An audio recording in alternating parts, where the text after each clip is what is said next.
What's up, everybody? Can you guys, I hope they can hear. Hello. Happy Wednesday, everybody. Did you miss me? Are you guys coming? Are you guys tuning in? Where are you guys at? I guess this stream is going to start off a little slow tonight.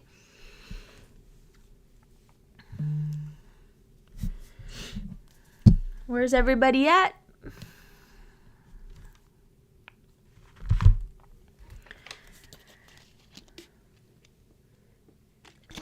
Hello.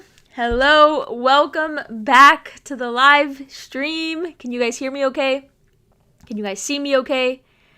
But man, I missed you guys. What's up?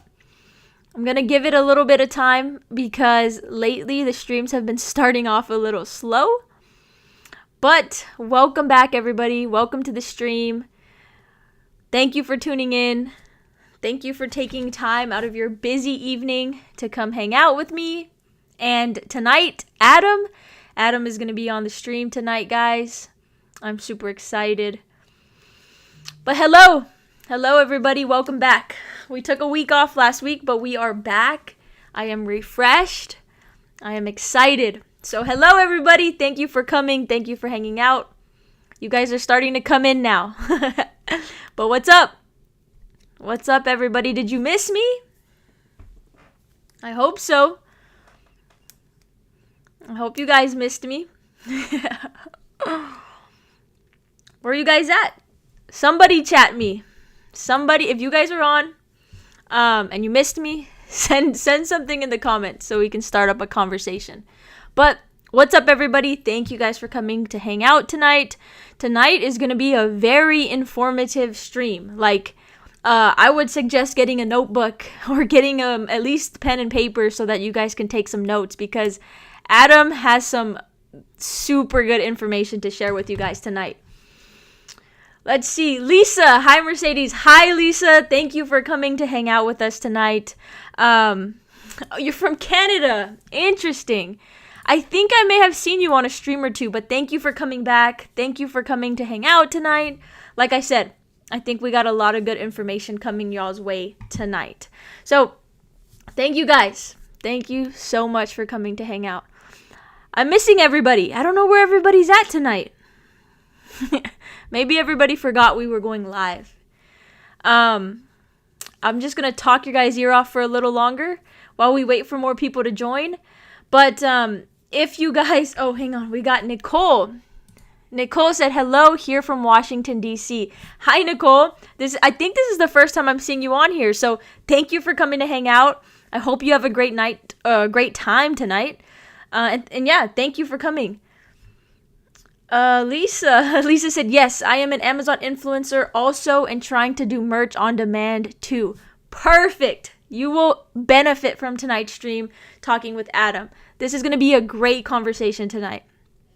Matt from New Zealand, my 3 videos have just been accepted into the Amazon Influencer program. Well, congratulations, Matt. That's awesome. I hope you're going to stay up all night to start making product review videos so that you can start making a commission. What do we have here? Zachariah, excited to hear what you got. All your videos have been very helpful. Thank you so much. I'm so glad to hear that. Yeah, tonight's conversation is going to be a good one. I wrote down so many questions for Adam, and I think our conversation is just going to be top notch. I'm super excited for it. But before Adam comes on, I just want to talk to you guys a little bit. Thank you for your patience with me. I've been very slow to respond to my DMs, to my YouTube comments. It almost feels like I've been absent for a lot of you guys. So I really do apologize for that. As you guys may have noticed, I did not go live last week, and that was because I was actually out on vacation. So I took a much needed vacation, worked on my mental health a little, took a step away from the cameras, the YouTube, creating content, right? And I just went to go relax. So that's where I was last week. I tried to stay completely off social media. That's why I'm not responding to a lot of you guys. So just please bear with me on that. Thank you for your patience with all of that. But guys, I'm back. I'm motivated. I'm hyped up. The energy is here. I hope you guys can feel it, but I'm ready to go tonight. Influencer income. Andrea said, hi, Mercedes. Hi, everyone. Hi, Andrea. I've been watching your stories. Your content has been so good. Keep it up, the great work. Andrea's actually starting TikTok Shop again, so I'm super excited to see her journey with all of that. But guys, before Adam comes on, I love to start off the streams with like a little roll call, just celebrating all the small wins that all of us may have. So guys, like I like to start off every stream, I like to bring to light the small wins of the day for all of us. So if anybody would like to share a small win with us, please comment and send your small win in the chat, and I will kind of talk a little bit about mine. But my small win for the day is actually going to be a very small one. I don't want to say I wasn't productive today, but my small win of the day is that I reached out to 2 people that I have not talked to in a very long time, and I sent them a very nice motivating message, and they were so happy to get that message. So if I could encourage you guys to do anything, it's just reach out to somebody that you haven't talked to in a long time. Send a message, give them a phone call. That stuff will go a really long way. And also, same thing with friends. If you guys have not friends, but like family members. If you have family members that you haven't spoke to in a really long time, reach out to them, check up on them, because you never know what somebody else is going through, and you never know how your call or the conversation you may have with them will really impact them. So I really suggest any of y'all to do that. But guys, please, if you have a small win, please share that with us in the chat. Celebrating your small wins is so important. The small wins is what's going to help eventually get you to that big win or that big accomplishment. So don't be nervous to share. We have a great, friendly community in here. So somebody, if you have a small win to share, even if it's super small, go ahead and share it. Now, while we wait for somebody to share a small win, I kind of want to talk about the book I'm currently reading. This is the book that I just picked up. It's Master Your Emotions. I normally read all kinds of business and entrepreneurial books, but I decided to take a little step back and read some self-help books. So I'm going to be currently reading this one, Master Your Emotions. This is book number maybe 5 of the year, actually. So I'm actually proud about that. Melissa, Millennial Money Mom, said, hi, Mercedes and Andrea. Hi, Melissa. I don't know if you were on earlier, but I was letting everybody know that I did step away for about a week for a vacation. So if I haven't been responding to messages, or if you're wondering, like, where is Mercedes and why is she not messaging me back, I was trying to stay off of everything. So I hope you understand and forgive me on all of that. Andrea said, just logged on to this channel so I can chat and notice that I'm at 1,000 subscribers on my channel. Yay, small win. That's amazing. Congratulations, Andrea. That's a huge accomplishment. So congratulations. When I first hit my 1,000, everybody told me that your first 1,000 is the hardest first 1,000 subscribers to get, and all the followers or subscribers after that will be a breeze. So hopefully that's how it is for you, but I'm kind of noticing the same. But congratulations, that's a great win. Andrea said, hi, Melissa. And Melissa said, congrats, Andrea. That's a great win. I'm so happy for you. That's awesome. Now, guys, Adam is going to be coming to hang out very soon. I'm really excited for our conversation and what he has to share with you guys. But a little bit of a background on him before he comes on to introduce himself is Adam does so many side hustles, and a lot of them are Amazon related. So if you guys are looking for a new side hustle to start, or, a way to have another or add another income stream, I really think Adam is somebody that will be able to help you out. Now, earlier in this stream, I also talked about how reaching out and checking on your people is very important. And Adam is somebody that does that. Adam checked on me multiple times. If I wasn't posting or if I disappeared for a little bit, Adam will check on me, and I do the same thing for him. And so it's really cool to meet people like that and have such good people in our community, even though we're competitors, right? Or we may talk about the same thing and our channels are so similar.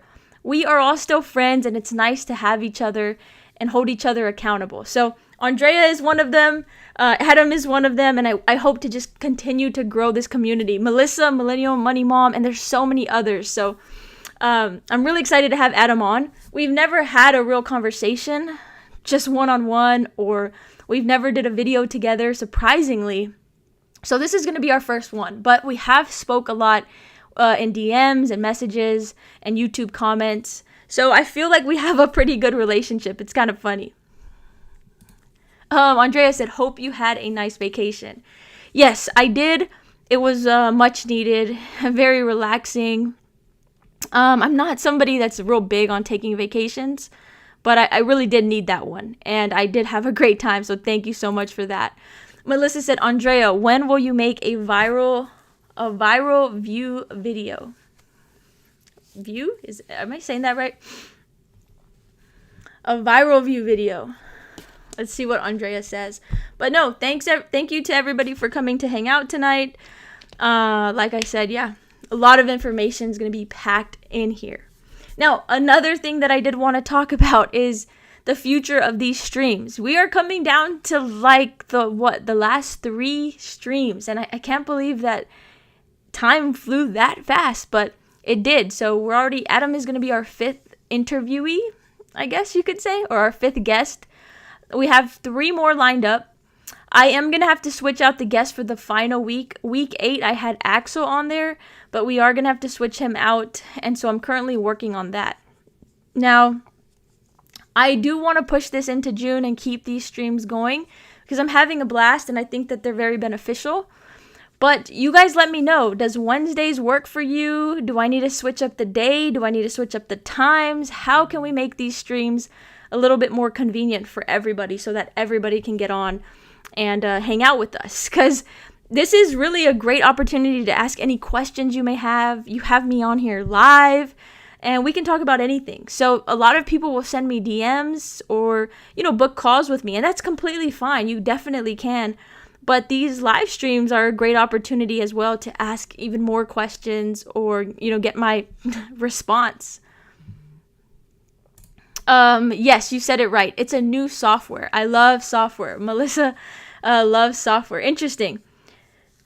I would like to talk about that. Maybe we bring Andrea on again so she can talk about it. But no, it's cool that you like software. I'm just so behind in everything. It's crazy how just 1 week of vacation feels like it pushes you so far back and delays you, right? Is next week the couple who have a ton of VAs? Yes, Melissa. Next week is Gregory and Kayla. They are the coolest people. They are really cool. I actually just got off a call with them. And yes, they do have VAs. They utilize VAs for their marketing company. And they are just really cool people. So I'm super excited to bring them on. They're equally excited to come on. And so, yes, I think they'll be able to enlighten you guys a lot on VAs, explain how they're utilizing them, how they find them, what companies they use to hire these VAs, and just like the whole process, right? There's a lot that goes into hiring a VA, and they have multiple. So it is going to be fun. Andrea said, haha, yes, going to do a video on it soon. Awesome. Andrea, you're killing it with your Amazon influencer income. That's awesome. Andrea is actually documenting and sharing with you guys every single day exactly how much money she makes. So it's been really cool to watch that. On that topic, does anybody want to talk about their Amazon influencer income, how it's going for them? It's such a roller coaster for me. I'll have a good day and I'll think that, the rest of the week or the rest of the month is going to be good, equally good. And then the next day it tanks again. So it's kind of weird. My Wealthy Habits said, can't wait. Can't wait for next week's stream or what are you excited about? But I'm glad you're excited. I could not wait for this stream either. Me and Adam have been talking all week, here and there, just about everything going on and what we were going to talk about tonight. And there's just a lot. There's a lot to pack into tonight's stream. So I'm excited to have him and have him on here to talk about all the things he has going on. I need some help. He does merch on demand, right? He does so much. He does, or merch by Amazon. He does Amazon FBA. He does Amazon KDP. He does Etsy. He does eBay. He does YouTube. So much to talk to Adam about tonight, guys. Bearded Dad Fishing. He sent the shaka. What's up, Bearded Dad Fishing? Thank you for joining us tonight. My Wealthy Habit said, yes, roller coaster, but I'm going to keep posting. Exactly. I'm in the exact same boat. I'm going to be doing the exact same thing. It's just so funny that the income is literally like the roller coaster. Andrea said, thanks. I recorded almost 50 videos this weekend and 20 more just before your live stream. I am so close to hitting 2,000 videos and so determined to keep doing more. Oh my goodness, 2,000? So I hit the 1,000 and I just kind of died out. It's been a struggle to get products in. It's been a struggle to record my videos. I don't know how you do it, Andrea, but keep up the great work and congratulations. That's awesome. 50 videos before we start. 50 videos and then 20 before we started. That's crazy. I need to be on Andrea's level. Nicole said, I started end of February, 280 videos and have had $5 days and $45 days. Oh man, yes. Girl, I can relate. That's how it was when I started as well. And I think everybody, you're going to have crazy days and you're going to have super high, awesome days. You may even have a day where you owe money because that will happen sometimes too. But you just never know with the program. It's fun. It keeps you on your toes, that's for sure. Andrea said, roller coaster for sure, but keep chugging along. LOL. Yes, exactly. I think we all figured that out. The people that are still in the program, still working on it every single day, they have realized that there's going to be good days, there's going to be bad days, but no matter what, we're going to still review products and we're going to still keep posting. That's the key. I mean, really, that's all we can do. Lisa said, I do one video a day now as I am busy with other side hustles also. Interesting. Okay, that's an interesting take. Lisa, what other side hustles are you currently working on at the moment? I'd love to know and kind of see. Oh, actually, I think earlier you talked about doing merch by Amazon, right? So that could be a something that you're focusing on. I wish I could focus on that more. It was kind of hard, so I'm going to pick Adam's brain over it, and I really want to know what Adam's schedule, or like what a day in Adam's life looks like. I'm really interested. Part of me was really interested in even like hitting him up while I was in Florida, because I know he is out in Florida somewhere. I don't know what part, but Adam's videos crack me up when he's out on his boat creating his YouTube videos. I love it. I love his energy and how silly he is, and his videos are informative. It doesn't matter where he's at. He could be on his boat getting ready to go fishing, but if he has an idea and he wants to film a video, he's gonna do it. So that's the funny thing about Adam. But man, I just don't know how you can keep up with so many side hustles at one time. We're going to ask Adam all of those juicy questions when he gets on. But what else do you guys have for me before Adam joins? Adam will be joining soon, and Andrea said, yes, love Adam's videos equally. I do as well. Adam is so funny. I love how all of us Amazon influencers on YouTube just have a different way of doing everything. And it's cool how close we've gotten. So it's pretty neat. I can't wait to share with you guys some of the new guests that I'm trying to bring on in the month of June. I really want to diversify, bring in people that you guys know, and just people that would bring something different to the table. So I've really been trying to strategically think about who I should be bringing on and who we could have really good conversations with. So I'm super excited. I can't announce it yet because nothing is set in stone. But as soon as all of that's ready, you guys know I will share it all with you. But what else do you guys want to talk about? TikTok shop, how is that going? I agree. Collaboration over competition. Exactly. That's perfect. Well said. Perfect. Spot on. That's just how I roll, and I think a lot of us roll like that. So Super cool. But yeah, what do you guys want to talk about? TikTok shop, I'm still not in. I still keep getting those error messages, which is really unfortunate and annoying. I'm still not part of Creator Connections. I'm probably slacking on all fronts. If you guys want me to answer questions, I got you guys regarding live streaming, regarding Ecamm Live, regarding YouTube. But for some reason, I can't get into Creator Connections. I can't get into TikTok Shop. I don't know what it is, guys. So I realized I just need to keep bringing guests on who is part of TikTok Shop, who is part of Creator Connection, so that they can help answer your questions. Andrea, we do have to have another conversation because I think there was still so much unanswered questions between the both of us. So that would be fun to do a part 2 of our first chat. But I know you're so busy. Andrea does so much. It's so nice to see everybody working so hard and, just continuing to grow. But does anybody have any specific questions for me before Adam gets on? If so, feel free to ask away. Do I look more tan? Do I look more energized? Do I look refreshed? I missed you guys. I really did. I felt weird not streaming last week. Andrea said, count me in for part 2. Awesome. I knew I could always count on you, Andrea. I knew it. I don't know if Wednesdays are just like too in the middle of the week for everybody to get on. There was one week. Oh, actually, I think it was the week that I streamed with Andrea. We streamed on a Thursday, and there was so many people on. So I don't know. Part of me has been wondering if I should change the day of the week that we do the streams.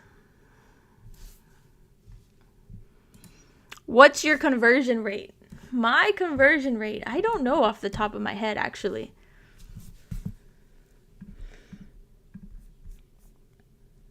My conversion rate is 16.18%.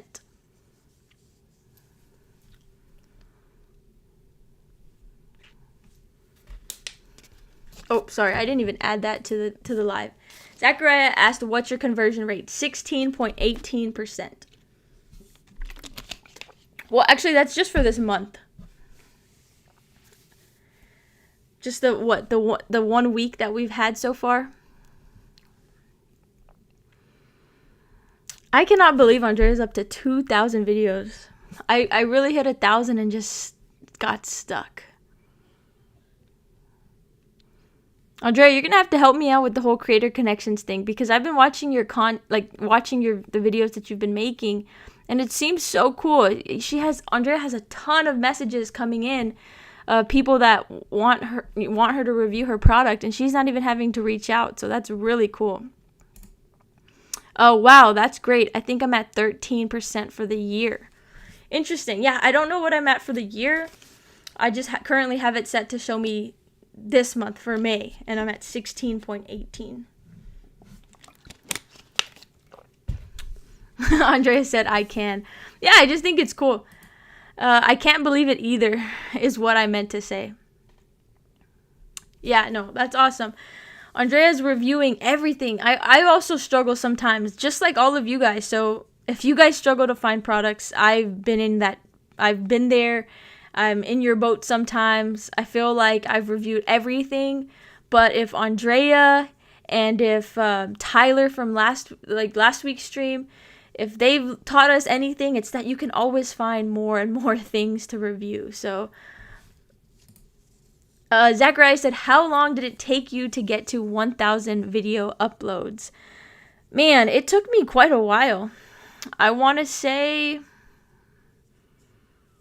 when did I hit it? Almost a year. Wait, no, I could be lying. I actually have a YouTube video that I created about it when I hit the 1,000, but I don't know off the top of my head. It took me a while, like 9, 10, 11, 12 months. It took me a while. I started off strong. I got to 500 very quickly, but it was like the back half of the 1,000 that was hard. Andrea said, I've gotten over 50 products from Creator Connections in the last 2 weeks. Wow. So I think that's a huge part of how you were able to get to 2,000 so quickly. But that's great. That's so great that you're able to utilize it. That's so great that they're reaching out. That's where I'm struggling, because if you for the system that I had, I was reaching out to people and asking them if I could review stuff. But the moment you stop reaching out, yeah, you have a couple people that organically reach out to you, but sometimes those products are not even worth it for you. Sometimes you don't even want to review those products. So the moment you stop reaching out, you're not going to get any products in. And for me, I had to, I stopped everything for a minute. I needed a break because I kind of got burnt out. If that happens, yeah, I mean, burnout is real. Andrea said, if you haven't already reached out to Amazon to ask for a Creator Connections invite, you should. Yeah, I'm going to have to take this into my own hands and figure it out for sure, because I've gotten so many emails from them that I'm in, but then I can't figure out how to get in, or my page won't load. I click on Creator Connections and nothing happens. So I do have to figure that one out. Like TikTok Shop, I'm not as worried. Melissa, if you're still on, Melissa has tried to help me with that so much, and I'm trying to send her a picture of my error message, but a lot of this happened last week while I was out of town, so I do plan to revisit all of that. So thank you, Melissa, if you're still on here, for all your help with that. I'm not ignoring you, I promise. And then Andrea said, I use Sortio X to see what products in Creator Connections are selling and have video spots open. So those are the ones that I reach out to. Interesting. That's great advice. Ruben is also somebody that I hope to bring on soon and have a great conversation with. Ruben and I have talked a few times. Ruben's a really cool guy, and his channel's growing also.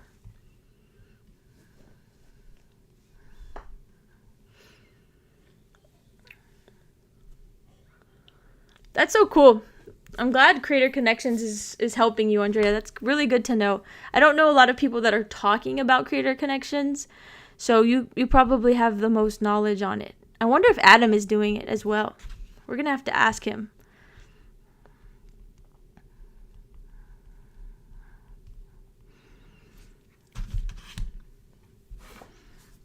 Man, I'm going to have to figure out how to wear these headphones when Adam joins. We're missing Vicky tonight. Vicky has not gotten on tonight yet. I know these headphones are supposed to go like behind me and actually be invisible, but the cord is too short, so that's why you guys are gonna still have to see the headphones, unfortunately. Sorry, guys. Just getting ready for when Adam joins us. But Melissa, my pleasure. You're so nice. Thank you so much. Yeah, I really did a bad job of explaining to you guys or giving you guys a heads up that I was not going to be here last week. But it was kind of a spur of the moment decision. I really didn't know I was going to be gone, but it worked out with my schedule because I already had that week off of the live stream. The main reason I had that week off for the live stream was that there was 5 Wednesdays in the month. So that's why that happened. But I feel like I did get very comfortable while I was out there, like recording myself. I recorded so much videos of just me while I was out on vacation. And it's crazy how you just have to get used to your voice, the way you sound, the way you look on camera. I think Andrea talks about this on her channel a lot, or like at least on her shorts and her social media. But it's kind of nerve-wracking being in front of the camera. It's kind of nerve-wracking creating content and speaking to the camera and going live. Like all of this stuff is nerve-wracking. But it's just about practicing. Practice makes perfect. The more you do it, the more comfortable you get. And actually, I had a friend, or like a close family friend, send me a message the other day that was actually very inspiring. And maybe I can share it with you guys in hopes that maybe if you guys ever wanted to start a YouTube channel, you can take this information and run with it. But it was a screenshot that she sent me. And it says, since 2020, YouTube has generated over $100 billion. And that was while TikTok was taking a big chunk of their market share. Now imagine in the next 3 to 4 years, and possibly sooner if TikTok even gets banned. But there's never been a better time to start a faceless YouTube channel, or a YouTube channel in general, because YouTube is here to stay. YouTube's not going anywhere, and now is a great time to start a channel. Even if you may think it's not, even if you think it's saturated, starting a YouTube channel right now that can grow and build itself up over the course of the next 3, 4, or 5 years. If you don't do it now, 5 years from now, you're going to regret and wish that you would have started today. So hopefully, if you're somebody that wanted to start a channel, you start it. Can I make my videos in Spanish? So I get asked this question all the time, and I'm going to make a video on this specific question and this specific topic. But at the moment, unless something has changed, no, you cannot make your video reviews in Spanish. They have to be in English. And if you absolutely want to, you can add Spanish subtitles, or you can add some text on the bottom with Spanish translation. But your videos, for the most part, do have to be in English, especially if you're trying to do your 3 videos to submit for approval. You really want those to be in English. That's my best advice. But I will make a video on this topic. This question is probably one of the top questions I get asked. I don't know why. It's just a big question that everybody's interested in. And hopefully one day Amazon can switch this up, or maybe there can be a set number of Spanish review videos that they'll put on product pages. But at the moment, keep everything in English. And if you really want to, add subtitles. Okay, thanks. Yeah, no problem. Like I said, you're not the first person to ask this question. It gets asked all the time. It gets asked so much that I do plan on making a designated video to live on my channel on this topic. And I can elaborate on it a lot more, but my short answer for that, I haven't done any new research, but I used to do a lot of research on this topic back in the day. And yeah, just stay away from creating content in Spanish. Any other questions, guys? I don't know where Adam's at. Hopefully he's not having any trouble.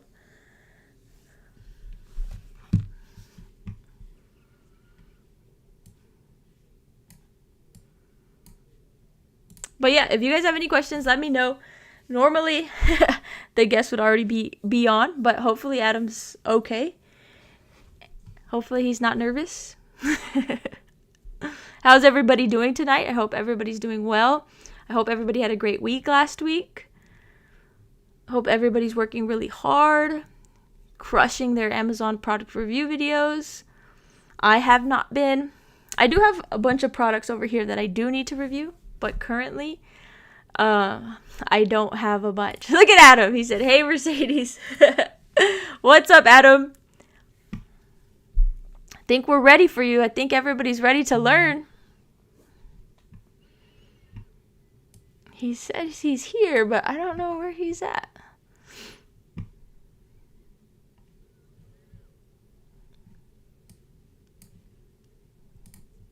Let's see if we can bring you on, Adam.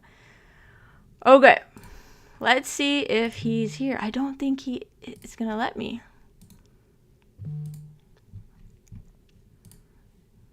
Okay, yeah, it's not going to let me. Adam, did you go ahead and click that link and join? Because normally when you do, it'll notify me on my end. It says waiting for host. Interesting.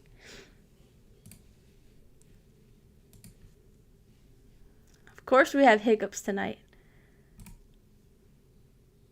Adam, did you put in all your information, like your name and all that stuff?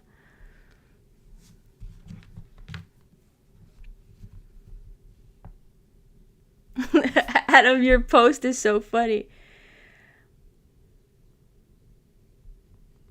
Guys, sorry, bear with us as we have these little hiccups, these little technical difficulties. I thought we had it all down, but I guess it is our first week back. Yeah, Adam, if you could just try one more time and see what happens, because normally it'll ring on my end and I have to accept it.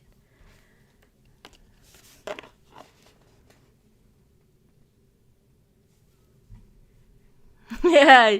Jessica said hi. My son Jamie says hi too. Hi guys. Thank you for joining and hanging out with us tonight. Jess, I hope all is well with you. I know you work super hard as well, so I hope all is well. Hope you had a great week last week, and I hope you're killing it this week as well. I'm so happy you joined. I'm so happy that we had our consultation call or our meeting, and I'm glad that you learned about our lives and you can benefit from these. This is a great opportunity to ask questions and just learn. So thank you guys for hanging out with us.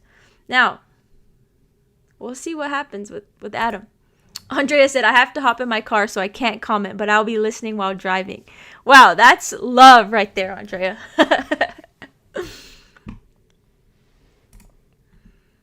Let me see how we can get Adam on here.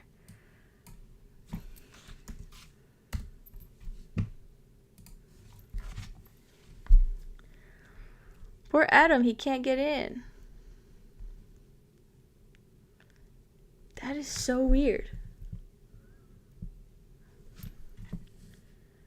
Jessica said, all is well, grinding it out this week. Hey, I love to hear it. Sometimes there's weeks like that where, you don't even want to work.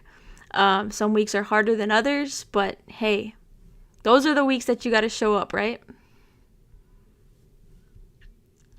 Adam, what are you joining with? Maybe that's the problem.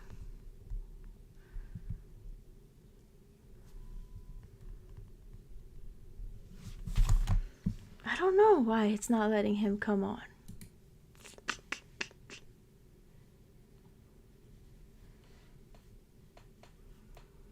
Guys, we might not have Adam tonight. No, I'm just kidding. We're going to figure out how to make this work. But we are having some technical difficulties bringing Adam on, so please bear with me. Sorry about that. I guess this is why you should just never take off of work. You should never stop. You should never take a break because stuff like this happens. I'm just kidding.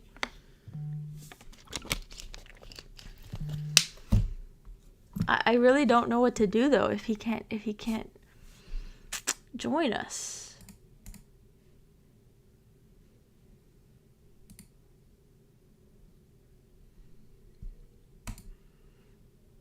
That is so weird, Adam. Adam says he's tried from his phone and his computer and he cannot. I am so sorry you're having all of these issues. This is normally, I thought, a pretty seamless thing, but I don't know what it could be, guys. There we go. That's working. Okay, Adam, let me bring you on.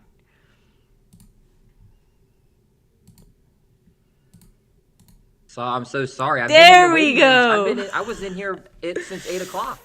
Oh my goodness. I'm so sorry. Because I've never done it, so I thought you bring me on and you were just kind of waiting for the audience to build.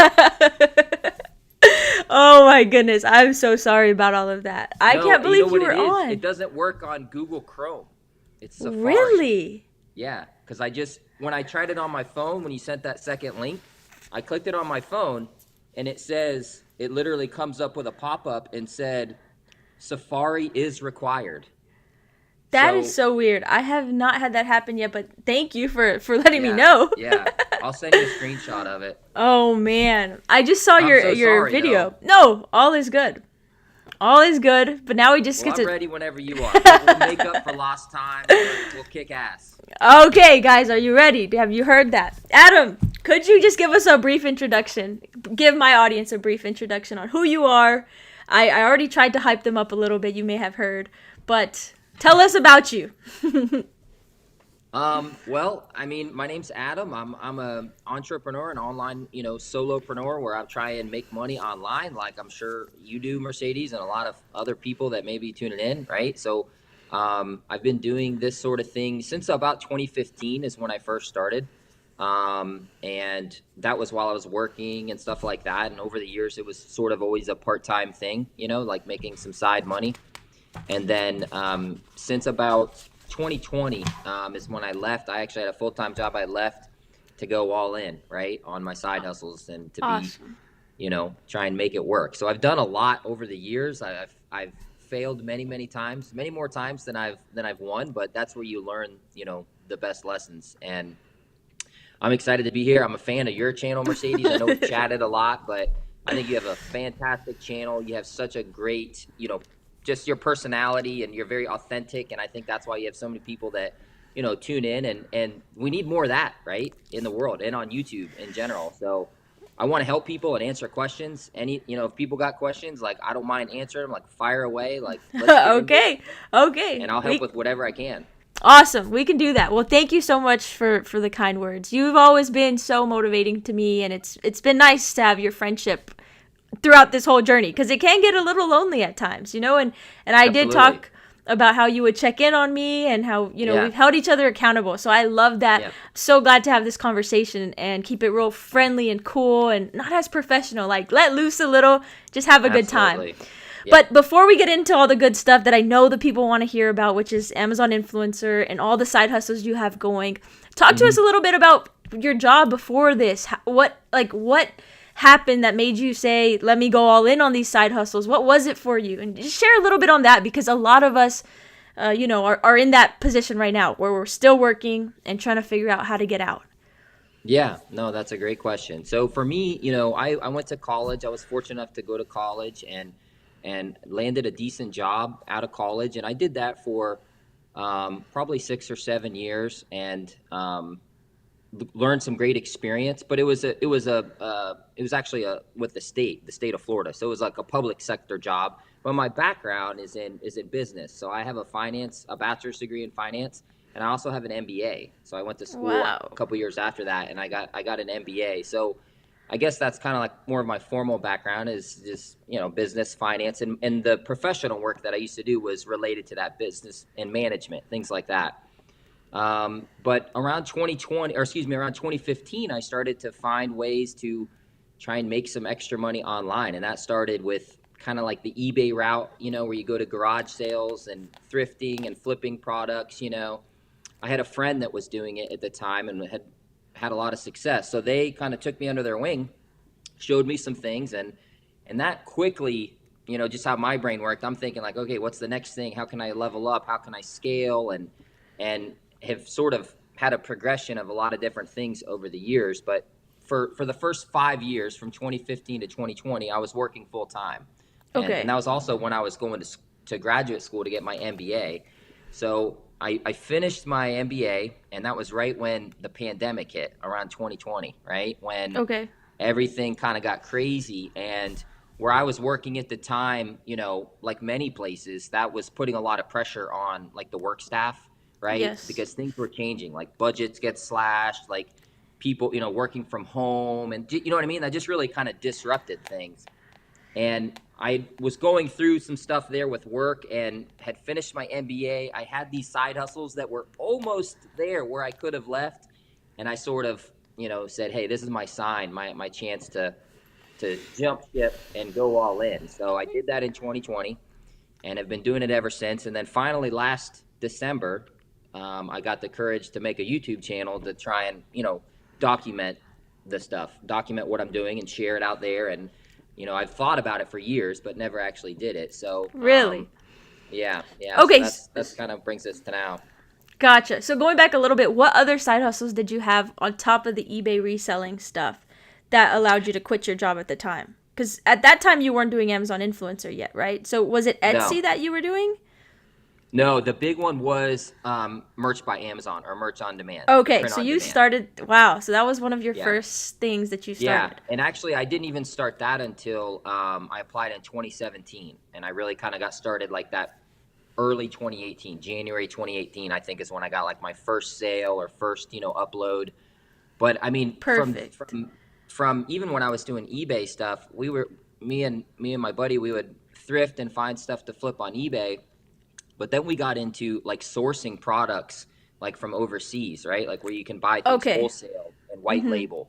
And then that spun into Amazon FBA. And I was doing Amazon FBA from about 2016 to around 2020. And I don't do FBA currently right now.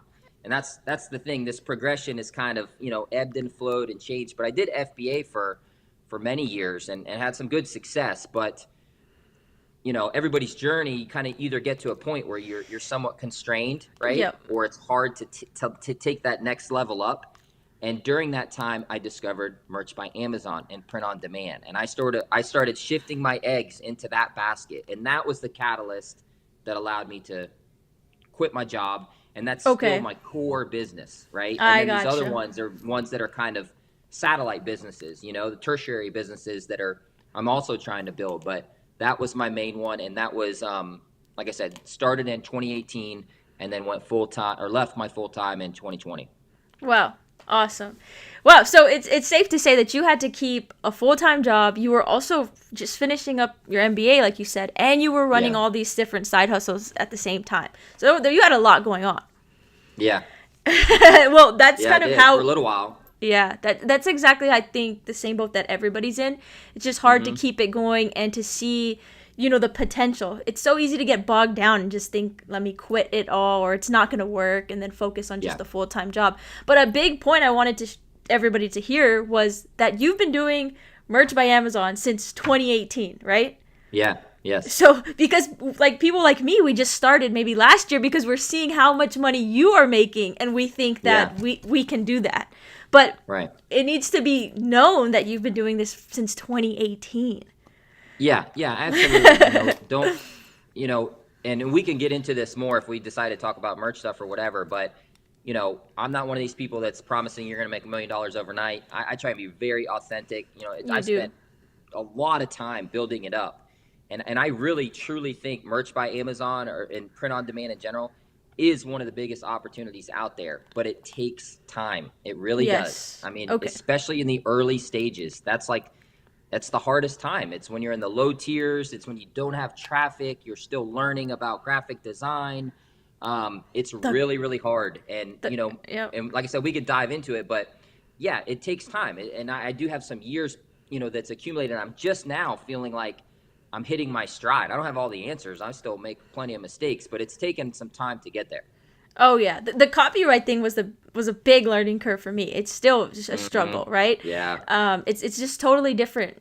I could have all the graphic design experience and have worked in a screen print shop, and it's still not giving me any like Yeah. head start. I feel like, because the whole copyright thing and Right. the tiers is a big thing as well. But there Yes. was actually some people that commented earlier in the comment section about wanting to hear more about Merch by Amazon, because I don't have many people come on that specializes in it like you do. So yeah, we Yeah. can talk about it here and there, but I kind of want to Okay. talk about all of everything you have going, Yeah. and just Whatever have you a guys great want. conversation. Yeah, if Yeah. anybody in the chat wants something specific or has a specific question for Adam or I, feel free to ask it. I do have a bunch of questions that I've written out for Adam, just things that I wanted to talk to him about. But Adam, how do you, or talk us through like a day in your life? How do you keep all of this stuff going? Do you have different sections of time that you block out for different side hustles? How do you do it? I thought I heard you because I was listening earlier before I totally had technical difficulties here and couldn't get in. And I saw some people, you guys talking about that. And, first off, I want to say I definitely don't have it all figured out. I screw up all the time and really struggle with like prioritization, right? And like accomplishing tasks and following through. I actually wrote down because I saw someone in the chat had said they're trying to do one influencer upload a day, right? Yep. And I wrote that down. That's a great idea, right? Because like I look at last month and I think I did like 10 uploads. And if I had just done one a day, I would have done 30 uploads. And that was, Yes. you know what I mean? So the short Exactly. answer is I don't have really it all figured out, but I do try and check in with myself on like, where's my priorities, right? And align my priorities to like my bigger goals, you know? So I have a priority on where I'm willing to allocate my time. And Merch by Amazon, because that's my core business, my oldest business, that right now gets the biggest chunk of my time. So, That makes if you sense. yeah, if you picture it like a pie chart, like 51% would be Merch by Amazon because I'm really focused on that and trying to build it and scale it out and fill my slots. Yeah. And then under that would be these other side hustles that I do, Amazon influencer and YouTube and blogs and newsletters and stuff like that. So I just try and prioritize my time based on whatever business it is that I'm trying to grow or scale. And sometimes that may ebb and flow because maybe I got access to some great Amazon influencer products this week, you know, a company, and I've got a backlog, and it's like, okay, I need to shift things here and knock out some videos, and I'll do that, you know, that week.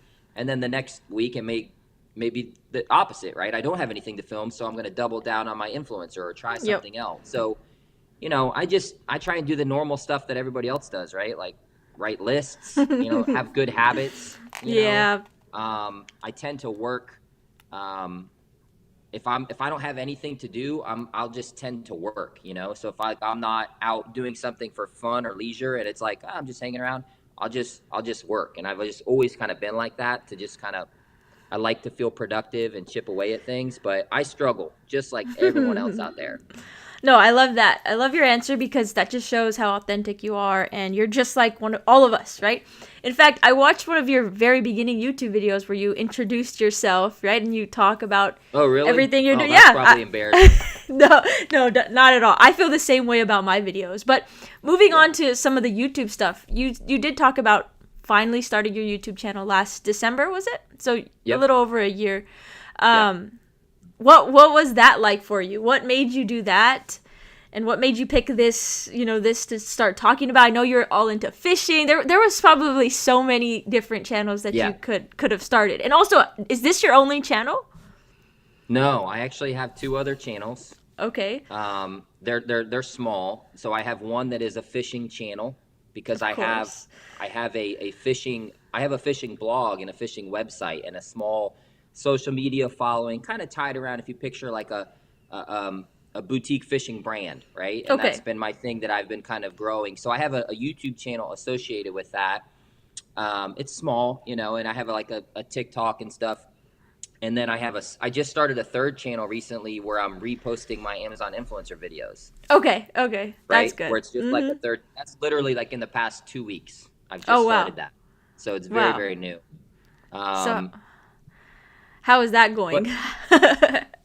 Yeah, so the influencer channel is going okay. I mean, I'm definitely it's, you know, I've got all my videos saved. So I have like, you know, hundreds of videos, and I'm not like just uploading them like crazy, because I'd heard a lot of people were getting some issues when they were like uploading too much on their channel, especially when they're including links, like your associates links. So I've just kind of, you know, that's an example, going back to what you just asked about, like, how do I manage it? Like, if I've got 30 minutes, you know, and it's not enough time to go in and do Merch by Amazon or record a video, I'll just go into my hard drive and I'll just spend 30 minutes uploading to my channel, or the reviews, you know, and kind of get some of those up, and then maybe I'll revisit it a couple days later. But YouTube in general, I got to say this, YouTube in general has been a challenge for me, and it is hard. And I know, Mercedes, you can relate to it, because it takes a lot to film a video, and then the editing process, and you can put a lot of time into it, and it's a total dud. There's a lot of competition, you know, so you know, YouTube is still a struggle for me. I enjoy it. I like YouTube. I actually watch YouTube, like, personally, you know, in the evenings. I spend a lot of time on it and stuff, but yeah, I think YouTube is a great platform. It's one of my, if I were to put things in like a long-term, I think earlier you said YouTube's not going anywhere. Yep. 100% agree. Like, YouTube would be like top of the list of like an opportunity to, and something that's going to be around for years to come, like YouTube. Absolutely. So, I mean, there's huge value in that, right? And I'm kind of oh, let's just get started, right? That's all you can do.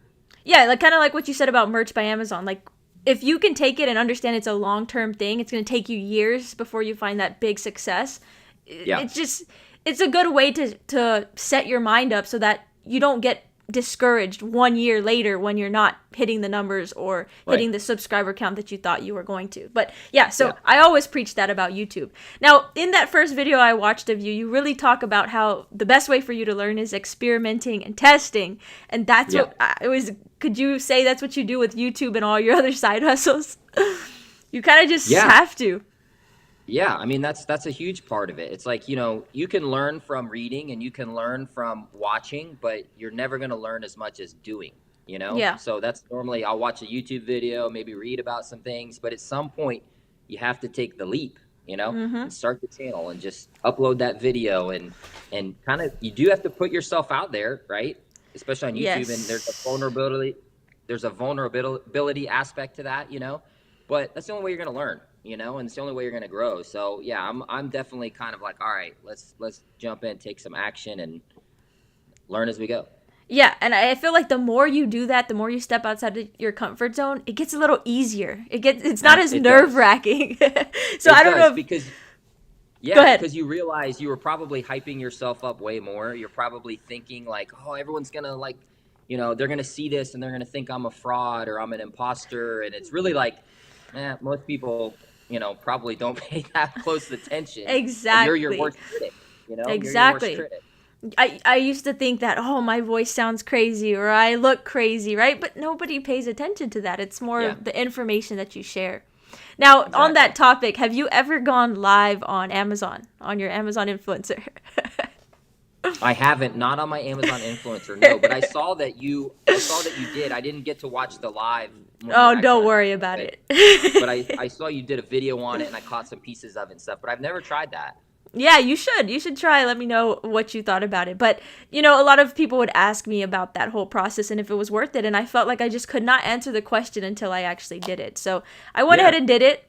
And I don't really want to do it again. But I feel like I just can't take like what I learned from that one video. I might have to try it again. Right. Just because, there was not a huge audience on there. And it didn't, I think I got one sale maybe off of it. But Yeah. I could try it again just for the sake of it or for the heck of it, right? But I don't know. Yeah. I'm interested to see how it works for others. But I didn't drive a big audience over to that live. I kind of just wanted to see Yeah. if Amazon would bring in an audience or how it would work, and Yeah. wasn't all that great. But another thing that I did see you create was a short form reel talking about all the different side incomes that you had going, right? Mm-hmm. And I think did you do it in order of like smallest to largest? Yeah. Okay. Yes, I did.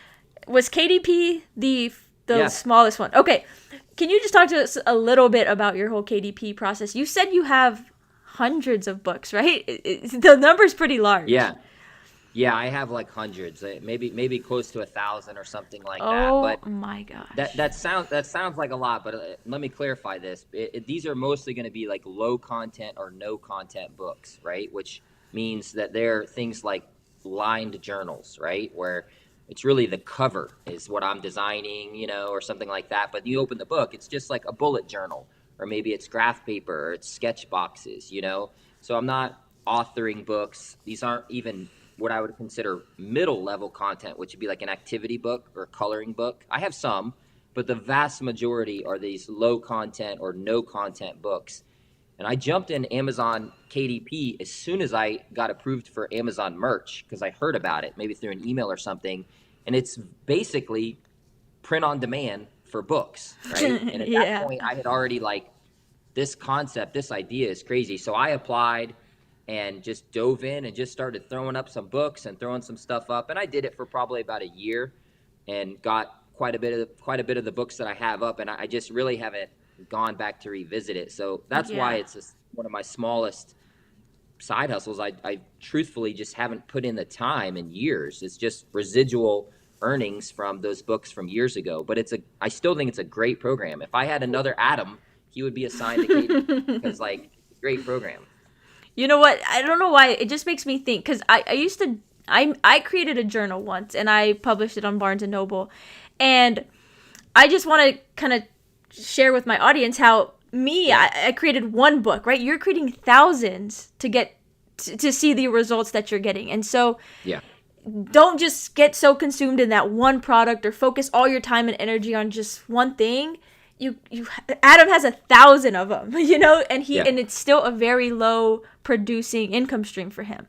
But Yeah. like he said, he's not focused on it because as you add more income streams, they take up different amounts of your time. So how would you Right. say your process of elimination works? When you find a new side hustle, are you just kicking out the side hustle that is not producing, or is it based off of what you enjoy? How are you doing Right. that? That's a good question. I'll give you a specific example of Amazon FBA, right? So that was a side hustle I did for a couple years, and I don't do it at all anymore. And what happened was with Amazon FBA, that's when you are basically sending your products into Amazon, and then Amazon is fulfilling them, right? So there's a product listing that's on the page. Somebody buys it, but Amazon pulls it from the warehouse and ships it to the customer. But you have to Mm-hmm. send in the inventory, okay? Yes. So I was doing a little bit of like wholesale and white label where I had like my own product, and I was doing it all out of my house, you know? So I reached a point where I'm trying to get this wholesale stuff in, and I had to get the products into my house, and I would repackage them, right? With like my labels and all that stuff. Uh-huh. You've seen that, you know, where Yeah. you get your branding. And then you have to turn around and you send that to Amazon. Well, I just got to a point where I'm spending all my time just handling this physical inventory, right? I'd Yeah. get boxes in of wholesale stuff, and then I'd have to count them and package them and stick my label on. And then you have to send them into Amazon. And Amazon, it's not like there's one Amazon warehouse. With FBA, Mm. people actually tell you how many products to send to different warehouses. So it's not like you put everything in a big box and you send it and it's like good to go. They Yeah. say we want, 7 to Washington State, and we need another Wow. 100 to Texas, and then 50 to New York. And imagine you're dealing with inventory and these parts and pieces and stuff. Do you see how that could kind of be Yeah. problematic? And Mm-hmm. and it grew old, and the way to level up past that, right? And that's where I got to this crossroads. It's like, okay, well, you can level up past or to the next level where maybe I'm using like a warehouse fulfillment center, right? Where they're handling that, and there's services and things that you can do to solve all of those problems, but it's like that next level up. And at the time, I'm over here doing merch by Amazon, totally virtual, no Yeah. inventory, Yep. no packaging, no stickers, no tape, no boxes. It's just this virtual, and I'm saying, why am I spending my time ordering this stuff? I have to buy all the inventory, and then I'm in the red, right? Then I have to sell Yep. it all and hope I make a profit. Why don't I just go to this virtual model where I just upload designs and then I get a royalty? So just over that course of time, this just went down, and I Merch by see. Amazon and print on demand went up. And then now it's like, I just don't do that. I could have leveled up and went that other route to take that next jump, but I just had more faith in POD and that sort of business model, you know? Got it. Yeah, no, that's great. That's interesting. Yeah, I really don't know a whole lot about Amazon FBA, but actually the Mercado 210 Michael, he just said I hated that Amazon FBA shipping process. So, It's terrible. And I've really. heard over the years it's gotten even worse, because it was Wow. annoying when I did it years ago. And the fees too. There's storage fees for your inventory. If your inventory doesn't sell, you'll get like extra storage fees. There's certain weights that your inventory has to be below in order to meet certain shipping criteria. I mean, you have to upload like data sheets. It's much Wow. more involved. And there was a time when you could do it out of your house and do it smaller and more of a 1 or 2 man operation. And I'm sure there's still plenty of people out there who do, but the trend was going towards, man, this is just getting to be kind of a pain in the I ass, see. honestly. Yeah. Yeah, no, I could understand. And then when you have something like your POD stuff or even Yeah, Amazon influencer where it pretty much right. runs itself, I could totally see Yes. that. So great answer. Yeah. And now moving on, I've been seeing that you've been pushing your email list a lot. So, and are hmm you also still blogging? Is that still something? Yeah, so the blogging thing, I have 3 different blogs, right? These are websites where you can generate money through like ad revenue and affiliate sales, and sometimes like, brand partnerships, things like that. Um, those I still have them. Okay, so I have my 3 blogs, but the blogging industry over the past 6 to 12 months went through a huge industry-wide change where Google really cut down on the amount of traffic they were sending in the search results. Okay. Okay. And I don't want to get too much in the weeds here, but basically, like, the blogging industry is like in shambles right now. It's just Wow. really a hard time. So I haven't touched my blogs in about a year. Still have them, and they're still there. They're trickling in a little bit of money, but it's nothing like it was before these industry updates that are all tied around like search results and visibility so that you get the traffic on Google and search engines. And Google has initiated some huge updates and things like that have really sort of messed things up. So Wow. short answer is I still have my blogs, but they're just sitting there until I can go back to them or pivot them or something like that. Gotcha. Okay. Yeah. Interesting. Yeah, I don't know a whole lot about blogging, but I have seen other people discuss how it's just Yeah, not the same. it's crazy. If anyone out there is a blogger, they know exactly what I'm talking about. And, I'm not saying blogging, websites are dead by any means. I think there's probably an opportunity in here somewhere with all of Yeah. this change to make a pivot or do something. I just haven't figured it out. The traditional blogging method of, these niche websites where you drive in traffic, that model is, I think it's on its last dying breath, honestly. It's tough right Interesting. now. Yeah. Okay, so but you're currently still building up your email list, right? Yes, I am building up that. Absolutely. And that was partly in response to this change from blogging, because a blog, the only way I can get traffic is if someone goes on a search engine, right? And they search something and it lands on my site and they read my article, Yes. for example. But Google is still in charge of that. But an email newsletter, I have a direct line of communication with my audience. So That makes a sense. lot of bloggers are pivoting to that. But yeah, I've been trying to build up my newsletter. And honestly, I enjoy writing. I do like to kind of write a little. That's what got me into blogging in the first place. So yeah, I've been trying to build that up too. Awesome. What do you use for your newsletter? Is there a I specific program that you're using? I'm using Beehive. It's Beehive. called Okay. Beehive. Have you heard of Cool. that one? I have heard of that one, but not really familiar with it. I've heard of like Yeah. MailChimp, some other small ones like Yeah, there's that. like MailChimp, there's ConvertKit, there's a couple different ones, and Beehive is one of the bigger ones, and there's like a free plan. So basically, Beehive Awesome. you can just get started for free and kind of build it up. I think until you reach a certain number of like Okay. newsletter subscribers, then you have to like enroll. But that's where I started, and it's been okay so far. Very good. No, yeah, I feel like you, at least on social, you promote it very well. So that's awesome. Melissa said, "Oh my gosh, Adam, I can totally understand. I do a lot of FBA and looking to move to digital products." She Yeah. also said, "I think blogging will be dead because of AI. People are not searching on Google, they are on Chat GPT." Yeah, I mean those are both, yeah, absolutely. The AI thing has totally, it's like I said, it's really messy right now. Those are both big issues and changes in the industry.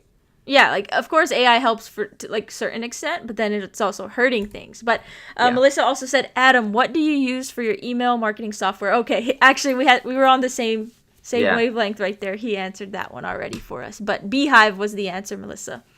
Yep.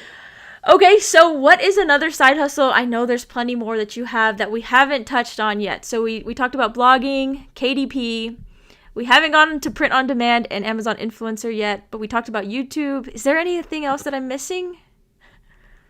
We'll get Oh, into your geez. two main ones in a second. Yeah, I But mean, those are my two main ones. I'm trying to think what else. So I used to do actual freelance writing. This was again before the wow. blogging went sort of to crap, because there was a time when you could be hired by companies to write articles if you had a certain subject, like I like to fish, so I could write about fishing articles. And I had some companies that were, I mean, you can make some good money if you build up a little bit of a clientele and you network and stuff, and you have some kind of just a little bit of subject knowledge about something and can write. So I did that for a while, but as soon as AI came out, that just squashed that industry, Yeah, because that's people are true. now just people were using ChatGPT and all this AI software, and then it was flooding the marketplace, and people couldn't tell what was really real content versus AI. And a lot of companies are like, I'm not paying for that anymore. So that's Yeah. another one that I no longer participate in. But trying to think what else. I got a sheet over here. Let me look at this. Jeez, Adam has so many side hustles that he has a whole book off to the side. I've got all kinds of stuff. Yeah. So the only other one that we didn't exactly cover yet is Etsy. So I no longer sell Okay. on Etsy. I Really? did for years. Yes, I just stopped actually in January of this year. Just Wow, why quit is on that? Etsy. All right. So similar to the other reasons. So I've been on Etsy since around 2016, and I had a couple different shops, and I decided to stop selling on Etsy mainly because, unlike merch by Amazon or merch on demand, it still has a non-passive element, meaning with Etsy, you still have to interact with the customer. I have to answer messages, right? And I have to worry about like order fulfillment. So when you're using your fulfillment company, sometimes there's issues with stock or shipping. And what I found was merch by Amazon, I can put up some designs, and once they're live and they're there, that's it. I never touch them again. If they sell, I get a royalty. If they don't, okay. But with Etsy, I'm putting this stuff up there, and then I get questions, and people are saying, oh, do you have that in, 3XL? Or, oh, Yep. I need to change the address. Sorry, it's too, I forgot I was going to be out of town. And I'm Wow. constantly having to go in, and like, I'm at this place right now where I want to focus my time on elements that that are more passive and that are more scalable, right? Because that's the only Yep. way I can make more of me. You see what I mean? And Okay. Etsy still had a hands-on approach, Yep. a hands-on Got it. element. Now, there's ways you can outsource that stuff too and pay somebody else, but you're either going to have to pay somebody or you're going to have to do it yourself with your time. And I just wasn't earning enough on Etsy. It was always kind of a second or third fiddle. And I said, you know what? I'm going to close my Etsy shops because that's going to free up this time and headspace so that I can go really all in on the ones that I'm really excited about, which is merch by Amazon, Amazon influencer, YouTube, stuff like that. Okay, guys, if you haven't realized, we're hyping up the two big ones because we're going to have a lot of questions and a lot of information on that. But real quick, in the comments, we have Scott, Cha-Ching King. Are we building Legos? No, we are not building Legos tonight, Scott. We are actually in a very informative stream or conversation. Adam is spilling all the tea and giving us so much information on side hustles. There will be no Lego building tonight and maybe even for a very long time. But, Michael said the customer service is required. More customer service is required for Etsy. Okay, so before we get into those two big side hustles for you, are you still a one-man show? You're doing everything by yourself. Well, I mean, yes, but let me qualify that. I do Okay. have, for example, with my print-on-demand business, I have a designer, a freelance graphic designer that I work with. So I Okay. do pay him to produce designs for me and stuff like that. So I do sometimes use VAs, designers, things like that. But aside from that, yeah, I guess I'm a one-man show. I mean, it's nobody else in it. I'm not part of a bigger business group or anything like that. But of course, I mean, at some point to get to that next level and scale and do all those things, I think a VA or graphic designer, hiring those people, or really anything. I'm not scared to spend money or pay for someone to do something I either don't want to do or I just don't know how to do.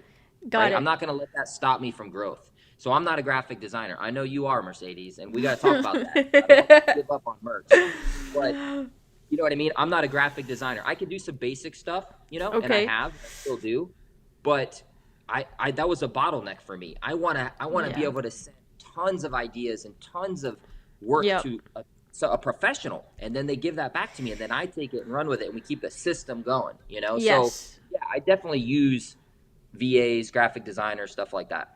Okay, so you're just utilizing them for a specific period of time or if you have a specific project. So it's like a temporary thing. It's not, you don't have anybody on with you full time or like an I don't have anyone full assistant. time. Like my Okay. graphic designer, he's part time, but he's been with me for probably over a year now, year and a half. But it's part time. He might message me like during the holidays, like I don't really work a lot, he doesn't. We just pick back up, Okay. whenever we're ready to get back on it. But this all started recently. What you've been just getting help from VAs and utilizing freelance for just within the past year or so, you would say, or when did that start? I would say around 2020 when I made Oh, that okay. change from working full time into now doing side hustles full time. That's when I was like, all right, now I'm really going to start doubling down and trying to build and you know build out some systems and stuff that I can really have a plan and kind of a workflow so that I can achieve this goal of hitting so many uploads or so many designs or so many reviews or whatever. Got it. Okay. I do feel like I can learn and take something from all of you guys utilizing VAs and stuff because that's where I feel like I just want to learn. So like for you, when you talked about, needing a graphic designer, I always think I can handle it and I can learn how to do it. But I have Yeah. to think about my time, right? And use my time for the most, use my time most effectively.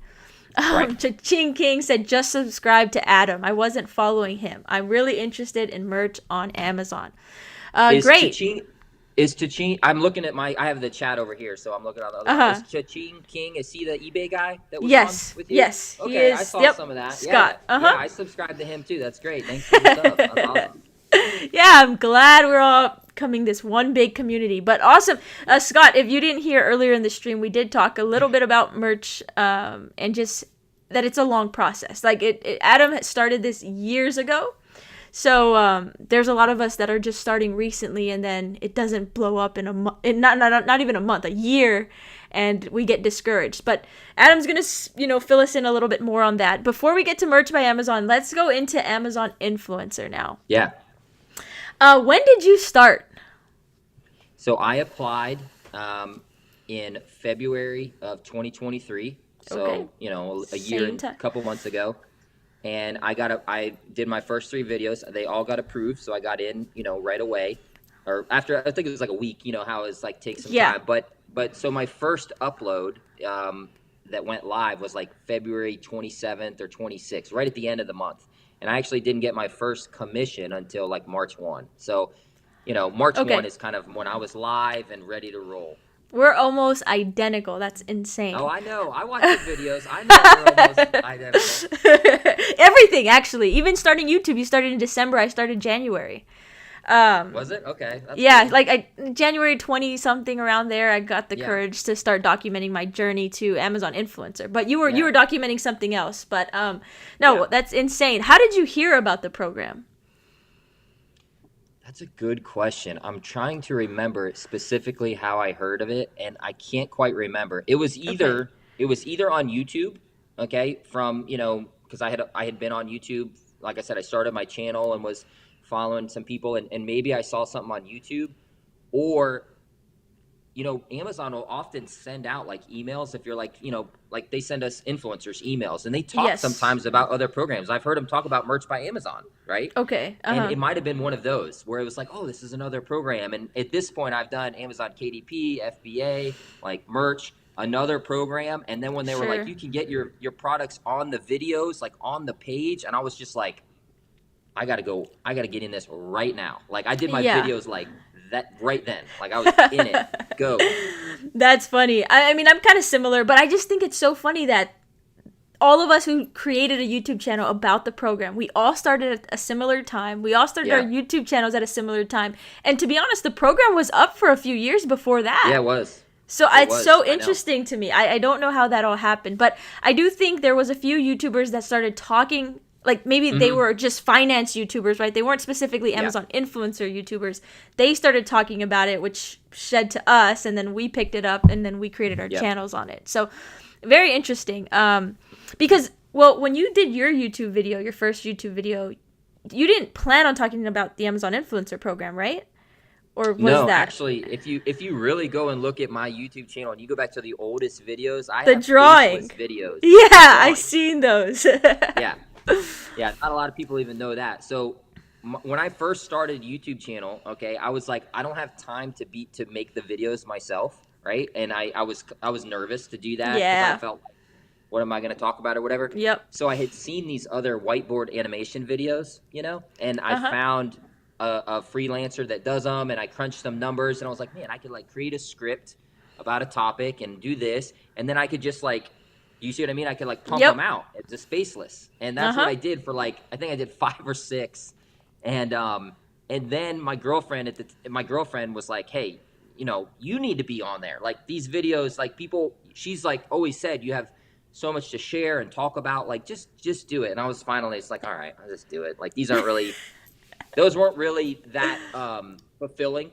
You know what I mean? Yeah, I It get was it. very just kind of a process, and I'm thinking, man, there's short form content, and I just felt kind of aged and dated, those old whiteboard animation videos. So that's technically how I started. But even after that, I just naturally started talking about Merch by Amazon and print on demand, because that was my main thing. And I talked about some other stuff, but yeah, I didn't start making videos about the Amazon influencer program until I had been approved and applied, which was like a couple months later, like March, like we were talking about. March That's or April true. was when I first did it.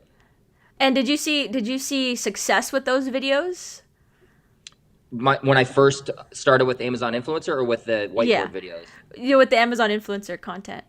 Yeah. I mean, I could tell right away that, like, wait a minute, I can get a video on Amazon.com, like the most high traffic page, and someone all they have to do is watch it and click it. So I saw some good success, but I went really hard out of the gate. I did like 220 or 230 videos in the first 30 days. Like Wow. I just went, Yeah, I yeah, yeah. really was like, I want to go all in. So I went all in for 30 days, and then wanted to see how they did, and however they did would dictate my next steps. But I wanted to give it a strong effort, not just throw up a few. Yeah, So I yeah, put yeah, up, yeah. a bunch, and yeah, I had that was all the proof I needed. And then ever since then, it's been go. Yeah, but with your YouTube channel too, whenever you made YouTube videos around the Amazon influencer program, you saw success with those videos in the beginning, right? Like in the right, like when Oh, when yes. I'm yeah. sorry. No, Yes. you're good. Yes. You're good. Yes. I got you. Yes. Yes. Yeah. There was a lot of interest at that time on those. Yes. And you can see on my channel, it's like I started talking about whiteboard videos, and it was a little bit about merch. And then it was like a lot about Amazon influencer, because that at that time, that was my top side hustle, where I was putting the most time in, because I was like, I want Yeah. to grow it. I want to do it. So it Yep. was new, and it was like make videos for the influencer program, and then make videos and put them on YouTube. And yeah, there was a lot of interest at that time, but it's definitely gone down, I feel like, Oh since yeah, last for year. sure. We could definitely talk Yeah. about that, but no, so that's cool. I'm really similar to you. How long did it take your channel to get monetized? It took me a while. I got approved in December, and I got monetized sometime around October. So it was like 10 Okay, months, that's 10 or not too 11 bad. months. That is really not that bad. Yeah, it That's felt like good. forever. I was in the same boat, but I really focused on creating the Amazon influencer content and got me to a certain extent, right? And then now Yeah, we have no, to your kind of channel was shift. your channel was blowing up at the beginning. I remember, because I remember you were like, I remember thinking, man, because you said you started in January, and like, so we were right around the same time, and I remember seeing your views, your thumbnails, like you were crushing it. You really were. Thank you. I appreciate it. I really tried, but that kind of led me to burnout, because if you look at what we were doing, we were creating 30, 40, 50 product review videos a night, then creating Hmm. 2 to 3 YouTube videos a week. Yeah, And it was a lot, but I think it a was the lot. adrenaline that kind of kept me Yeah. going. And then I got to a point where I stopped, and I hit 1,000 product review videos. I don't know how many product review videos you have up currently on your Amazon influencer, but I I, yeah. are you at 1,000? Did you hit I over just hit 1,000? 1,000, like I think in February. I wanted to hit it before my 1 month, so I had in my head, March, or my 1 year. So March 1 was a Okay. year, and I hit it like right before that. So I'm right around the same. Wow, okay. I think everything we're doing is pretty similar, except you got Yeah. a lot more going than I do. But okay, back to the whole Amazon influencer thing. You saw success right away, so you start kicking out these videos, right? Yeah. Did you have any like method to your madness, or were you just reviewing anything and everything you could find at home? I know you do a lot of fishing stuff, but were you Hmm. were you trying to be like niche and specific with that, or were you reviewing everything? No, I was not being niche or specific at all. I was reviewing everything Okay. I could get my hands on. And I've been an Amazon shopper. Like, I've been an Amazon Prime member for, like, I don't know, 15 years or something crazy. So, like, I have a lot of Amazon stuff, just personally, and so does my girlfriend and my friends and my family. So, like, yeah, I started doing all my stuff, and then friends, and then family, and that really kept Nice. me busy for, like, the first, I don't know, 3 or 4 months, I would say, at least. And Yeah. and yeah, that's where I got a lot of the content there. Gotcha. Do you see any uh like does it work out better for you when you review those fishing items, those things that maybe aren't so common to everyday people, or Yeah. is it you do see it? Okay. Yeah, absolutely. I think any of the, Amazon categories that are maybe a little bit more fringe, meaning they're not as mainstream, and what I'm talking about is like the home and kitchen category.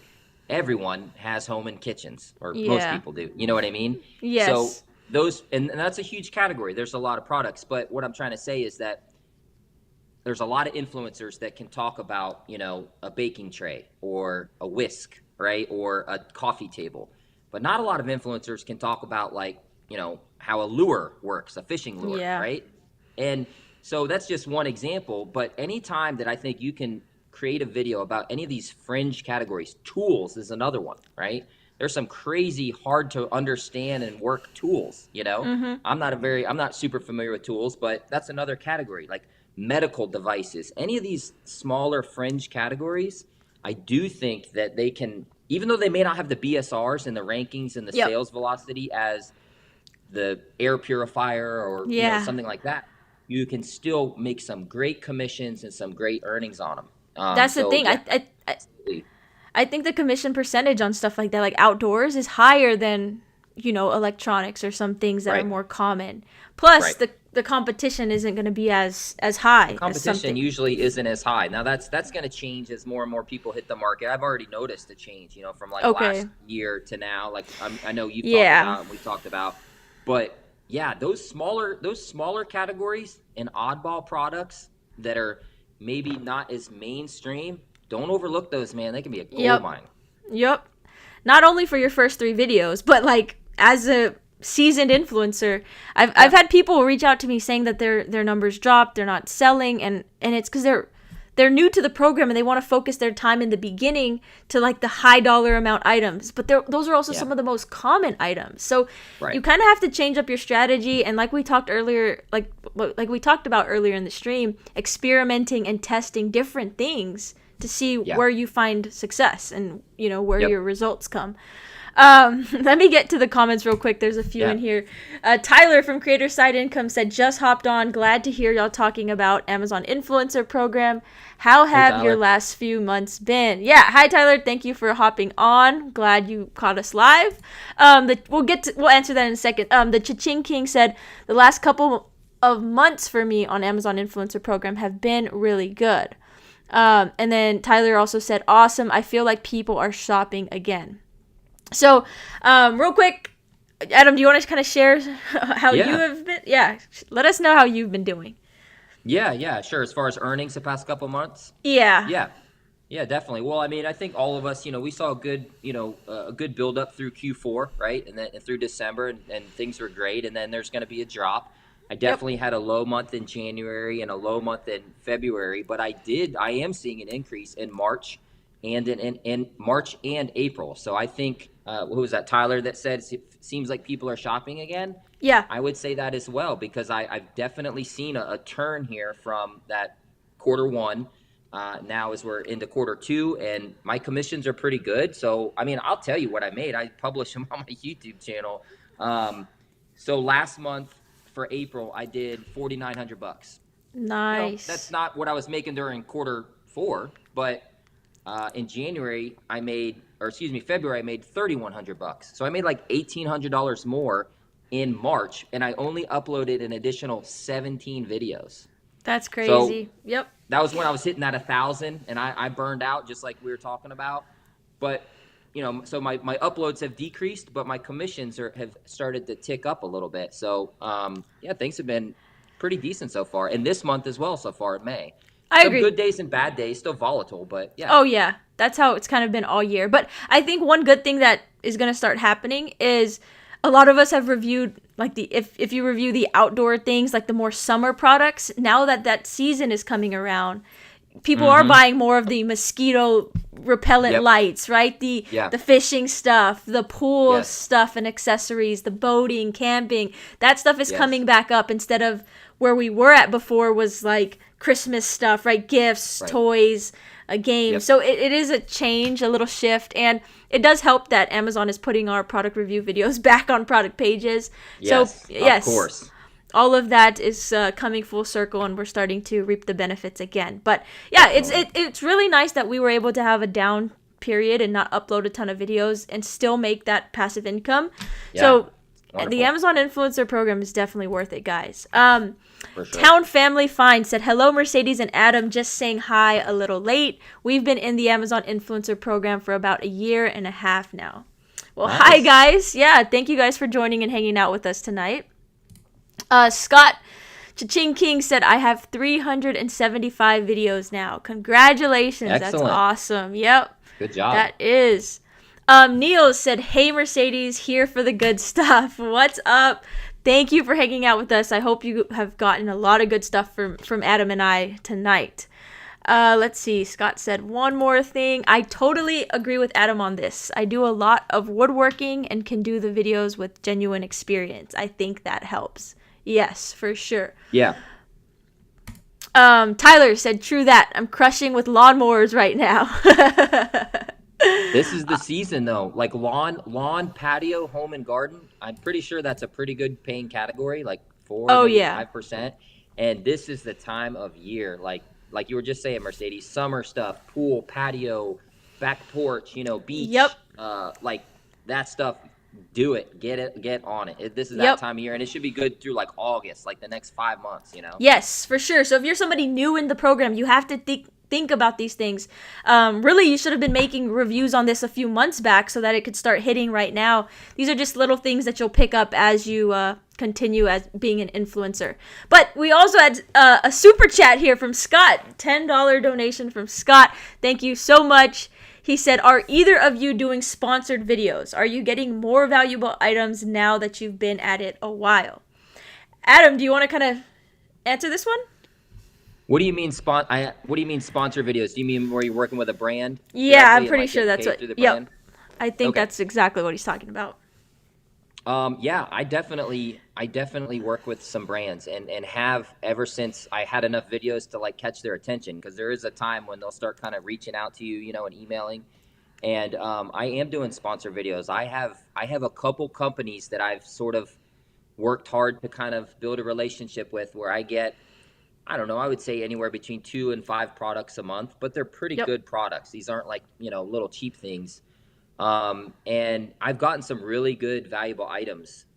Most of them aren't, but there are some that are really, really good. And I think that if someone was to really want to pursue that path and like showcase themselves as, hey, I work with brands and I collaborate, maybe more in-depth videos, and maybe you have, a portfolio of examples and stuff. I do think that there's a whole nother avenue to earn that way. And I know people have done that. Maybe it's Andrea or other people have worked with brands to kind of really cultivate it. I know Tyler makes a lot, I think, from working with brands. Yeah. And keeps track of that and how much. Yep. Yeah. Is it Tyler that does it? Tyler has never bought a product to just review. Yeah. That's crazy. And he's got like, he's over 1,000 videos. Oh yeah. He's crushing it. Yeah. That's a great answer. Sponsor videos, jump on them, and if you find a brand that's a good brand and they have like a good portfolio of products, a lot of products, start babying that relationship. Maybe what I'll do a lot of times is I'll do the first couple videos for free, and I'll make them so good to try and really like schmooze them, and then after that it's like, hey, after a couple here, now you have some budget available, or if it's a high ticket item, like a really high ticket item, I'll often just exchange it or exchange a video and no monetary, But there's definitely opportunities in that sponsored video working with brands. I agree 100%. Adam and I are like same person. But no, also just to add on that, Scott, I don't think the more that you're in the program, that the less spammy emails you get or spammy sponsored people. You're always going to get those. You just have to work on the relationships and figure out what companies you want to work with. A lot of people will talk to you about creating a lasting relationship and coming up like Adam talked about, sending you a certain amount of products every month. And when you find those good people, then you can obviously build those up and keep adding those and find more people like that you can copy. But yeah, for sure, definitely work with them. It's you're gonna eventually run out of products, so having another way to get products in is beneficial. Cha-Ching King said, lawnmowers, I wouldn't have ever considered that. You know what? There's so many things that you guys probably have never considered reviewing. I learn new things. Stuff out there. Oh, yeah. Tyler, actually, we talked about on that stream with him, reviewing canned food. Did you see that, Adam? Yes, I've seen Tyler do that on his other channel. I think I saw him review a can of like canned chili in his office or something. Yeah, I mean, listen, Tyler is a hustler. I've talked to Tyler. I've been on the channel, like he's a grinder and he's a hustler, and like, dude, there's no shame in that, right? It's just he's getting more content out there. It's going to catch somebody else's attention. It's probably the reason why he just has products. He's never bought anything. He's never run out of products. He has so many coming to him. So yeah, we could all learn something from that. Like Oh if yeah. it's on Amazon, go for it. Review If it. you have the time and there's it's available for sale, do it. Yep. Exactly. I couldn't agree more. Little Garden said my garden tool reviews are killing it right now. That is a Uh, perfect example of what I'm talking about. The time is yeah, right. yeah, and let me say jump in real quick, Mercedes. One thing on that because like that's a great example. Like Little Garden on the Prairies, I'm sure she has a garden. I think I've been to her channel, right? So she probably has a garden. She has garden equipment. She can Yep. film a video of her using the garden tool in the garden. That right there is going to have a much higher conversion rate, and it's going to build more trust with the viewer than me sitting here in my living room reviewing a shovel. You know Yeah. what I'm saying? Yeah. And that's what I'm trying to say is like, review everything, right? No harm. But if you find an area that you have some expertise on, maybe it's woodworking or gardening or fishing or just maybe it's tech, whatever Yeah. it is, definitely try and like, double down on that area because if you have knowledge and expertise and you can portray that in the video, you're going to get more sales. You're going to get more clicks and it's going to stay at the carousel, all that stuff. Yep. That is perfect. Perfect advice right there. Tyler said I make about 1K a month. I think Tyler Wow. is talking about just off of sponsored videos, right? Sponsored videos, Yep. yeah. Just That's off of crazy. sponsor. He's not even talking about his Amazon influencer program income or commission. So, Yeah. 1,000 is crazy. Yeah, that's wonderful. Scott said I've been getting some great products. After I review them, then I turn around and put them on eBay. That's perfect. That's the way to do it. Exactly. And that works for him because now Scott's YouTube channel is all about flipping and selling on eBay. So now he has even more content to create while building up his Amazon influencer program. That's golden Yeah. right there. That really is. What about, I would be interested if he's still on, what about the large stuff, the stuff that you may get that's like heavy or really hard to ship? What do you do with that? I'm sure he sells it all. But yeah, Scott, let us know. Let us know. B Stride DIY said hello, everyone. Hello. Thank you for hanging out with us tonight. We're so happy to have you. Scott said, you're the only reason I even tried it. To Tyler. Okay. Nice. Interesting. Very good. Yeah. So B Stride said, for sponsored videos, do you have to label them a certain way on Amazon like on YouTube? Label them? Or like, are you talking about what you say in the video?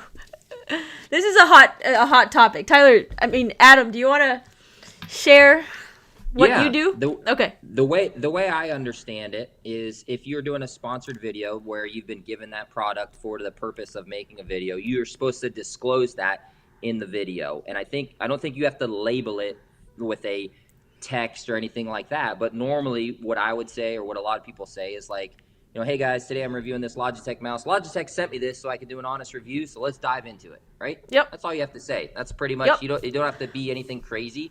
You're just disclosing that. Now, I think it may be a little bit different. Like if you're doing a video on YouTube and there's an affiliate link, I think you are supposed to disclose Label the it. affiliate Yeah. language or hashtag ad or hashtag sponsored. That's more of an actual text label, right? Yeah, just to cover yourself. Yeah.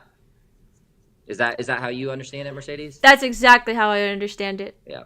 Yep. I don't think you have to put anything in your title, nothing like that. Just throw, and it doesn't even matter where in the video you say that. You can say it at the end, at the beginning, Right. as long as you disclose it somewhere within your video. And technically it says on the videos for Amazon Influencer Program, it says earns commission right down at the bottom. So there's already a disclosure there that is a commission-based product that the viewer would earn, or excuse me, the person in the video could earn a commission on. So Amazon kind of handles that part, and then it's Very just best true. practice to audio disclose it. Yep. Very true. Very true. Jessica said, I know Mercedes, we were chatting earlier, but I'd be interested to hear how you both choose your products. I guess my products may be too popular, so are not hitting product pages. Okay. Yeah. So I did talk to Jessica about this. So Adam maybe can share some light or, explain on this a little. But I think we're both at the point where we just review everything. And so we're kind of maxed out. Adam, are you buying specific products at all for the sake of reviewing? Maybe there's an open spot on the carousel that you're trying to fill. Is that something that you're doing? It's not something that I do consistently, but I've definitely done it. So I Okay. actually have a couple videos on my channel. Like during the fall season, around September or October, I spent I think 1,000 or maybe 1,500 bucks. Like that was my budget, and I was like, I'm just gonna buy products just to review for the Amazon. These weren't things that I wanted for my house. It was like just find products. And so I've done that twice now. I did it once during like late summer, early fall, and then I did another one right before Q4. And I've had good success on both of those instances. But now what I do, instead of just buying a bunch of stuff at bulk like that, because it was kind of to make a YouTube video, I wanted to do a bunch, get it all up. Yeah. Now what I'll do is I'll just kind of trickle buy. So if I'm looking for some products to purchase because I don't have anything from brands or I don't have anything through friends and family, then maybe I'll just do some research and I'll buy one or two things. But typically, no. I right now I've got it behind me, a pile of stuff from brands I have to do videos on. So I'm not buying anything because I have Yeah. stuff here, like, you know. But I'm not scared to, and I think that is one way to get your hands on more products and level up and stuff like that. And I've done in the past, and some products I've earned my money back, and some products I've lost a ton of money. Yeah. But I've tracked it pretty closely, and both times I came out ahead in the long run. Okay, that's awesome. Yeah, so Jess is somebody that I talk with, and we try to evaluate her earnings and see how she can improve or what's going on based off of like her analytics. But Jess, like we were talking about earlier, right now a big focus with the program is going to be like the summer stuff, the camping, patio, pool, camping, all that kind of stuff. So maybe just take a look at what you've been reviewing. If it's Apple products, high-end electronics that are very common and super competitive, that's where you're going to find some slight issues. I find success with the most random products, and I think everybody can kind of vouch to that. Mm-hmm. There's no one specific thing, but like the gardening channel talked about, they're actually using this stuff in their garden, and they're creating really good informative videos. Adam can make that with his fishing stuff.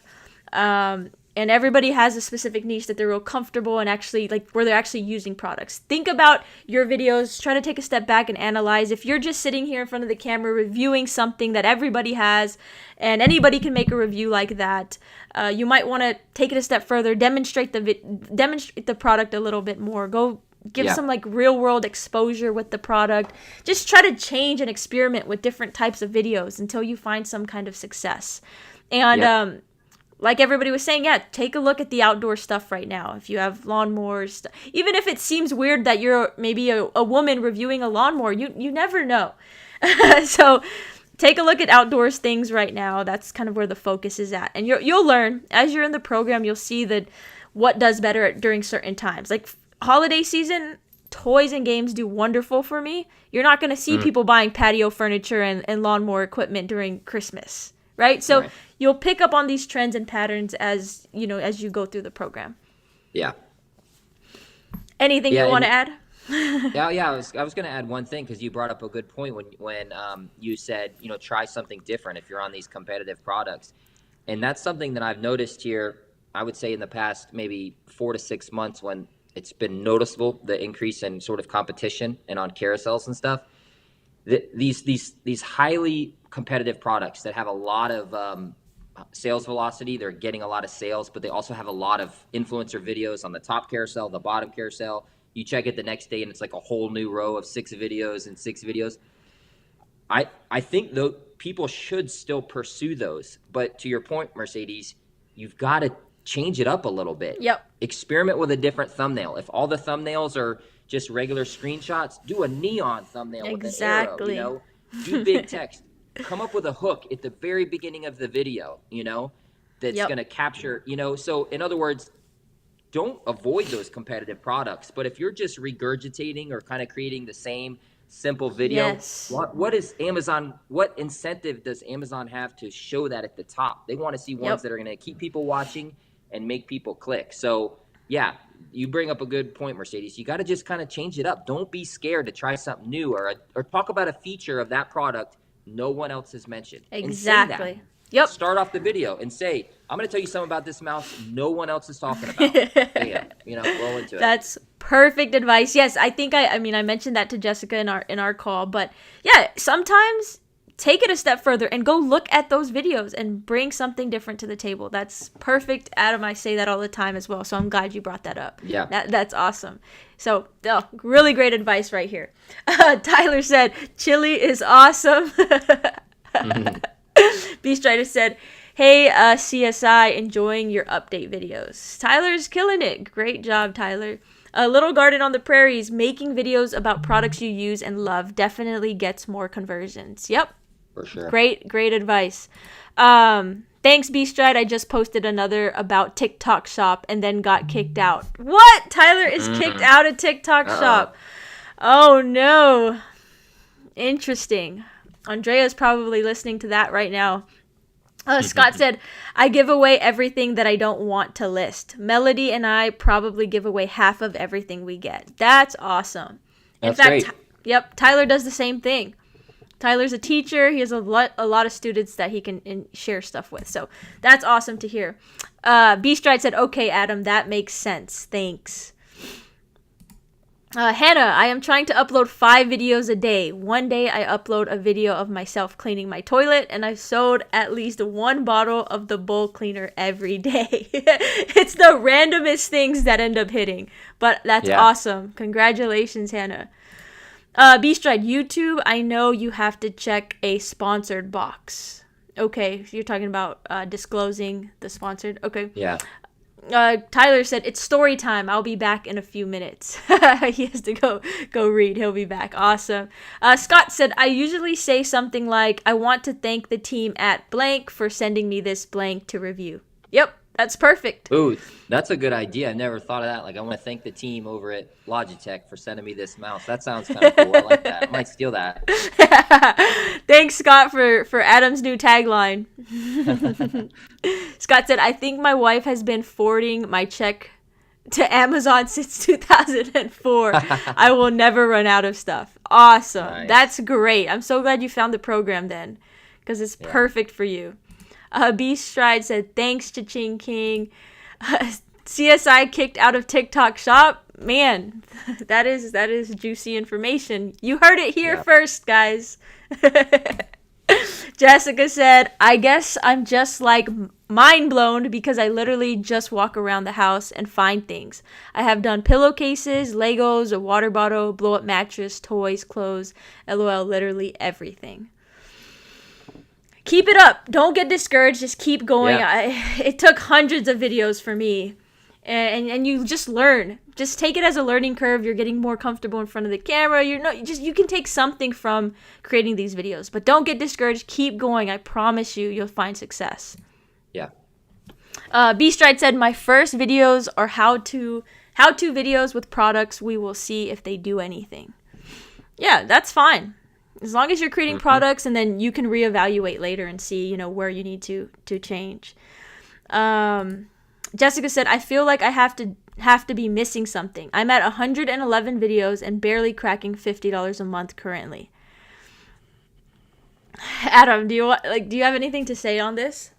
Yeah, I mean, there's a lot of variables that go into that. So like right off the bat, I in my head, I go, okay, you have 111 videos. How many of those videos even have how many of those products, have carousels, a top carousel or a bottom carousel? That's greatly going to affect the amount of clicks and traffic you can get. And I know there's different tools and extensions and stuff that you can go in and look at that, or you can just go in and manually and just go through, spend 30 minutes and kind of a little Excel sheet and see which ones are. Second thing I would say is the price point of the products, right? Because this is a commission-based program where you're paid a percentage, and 4% isn't much on a product that's $6.99, or $2.99, right? Yep. So look at the average price point of your products, and if that seems on the low end, then maybe try and get your hands on some more higher end items so that when you do get a commission, it's going to make more of a total earnings in your revenue.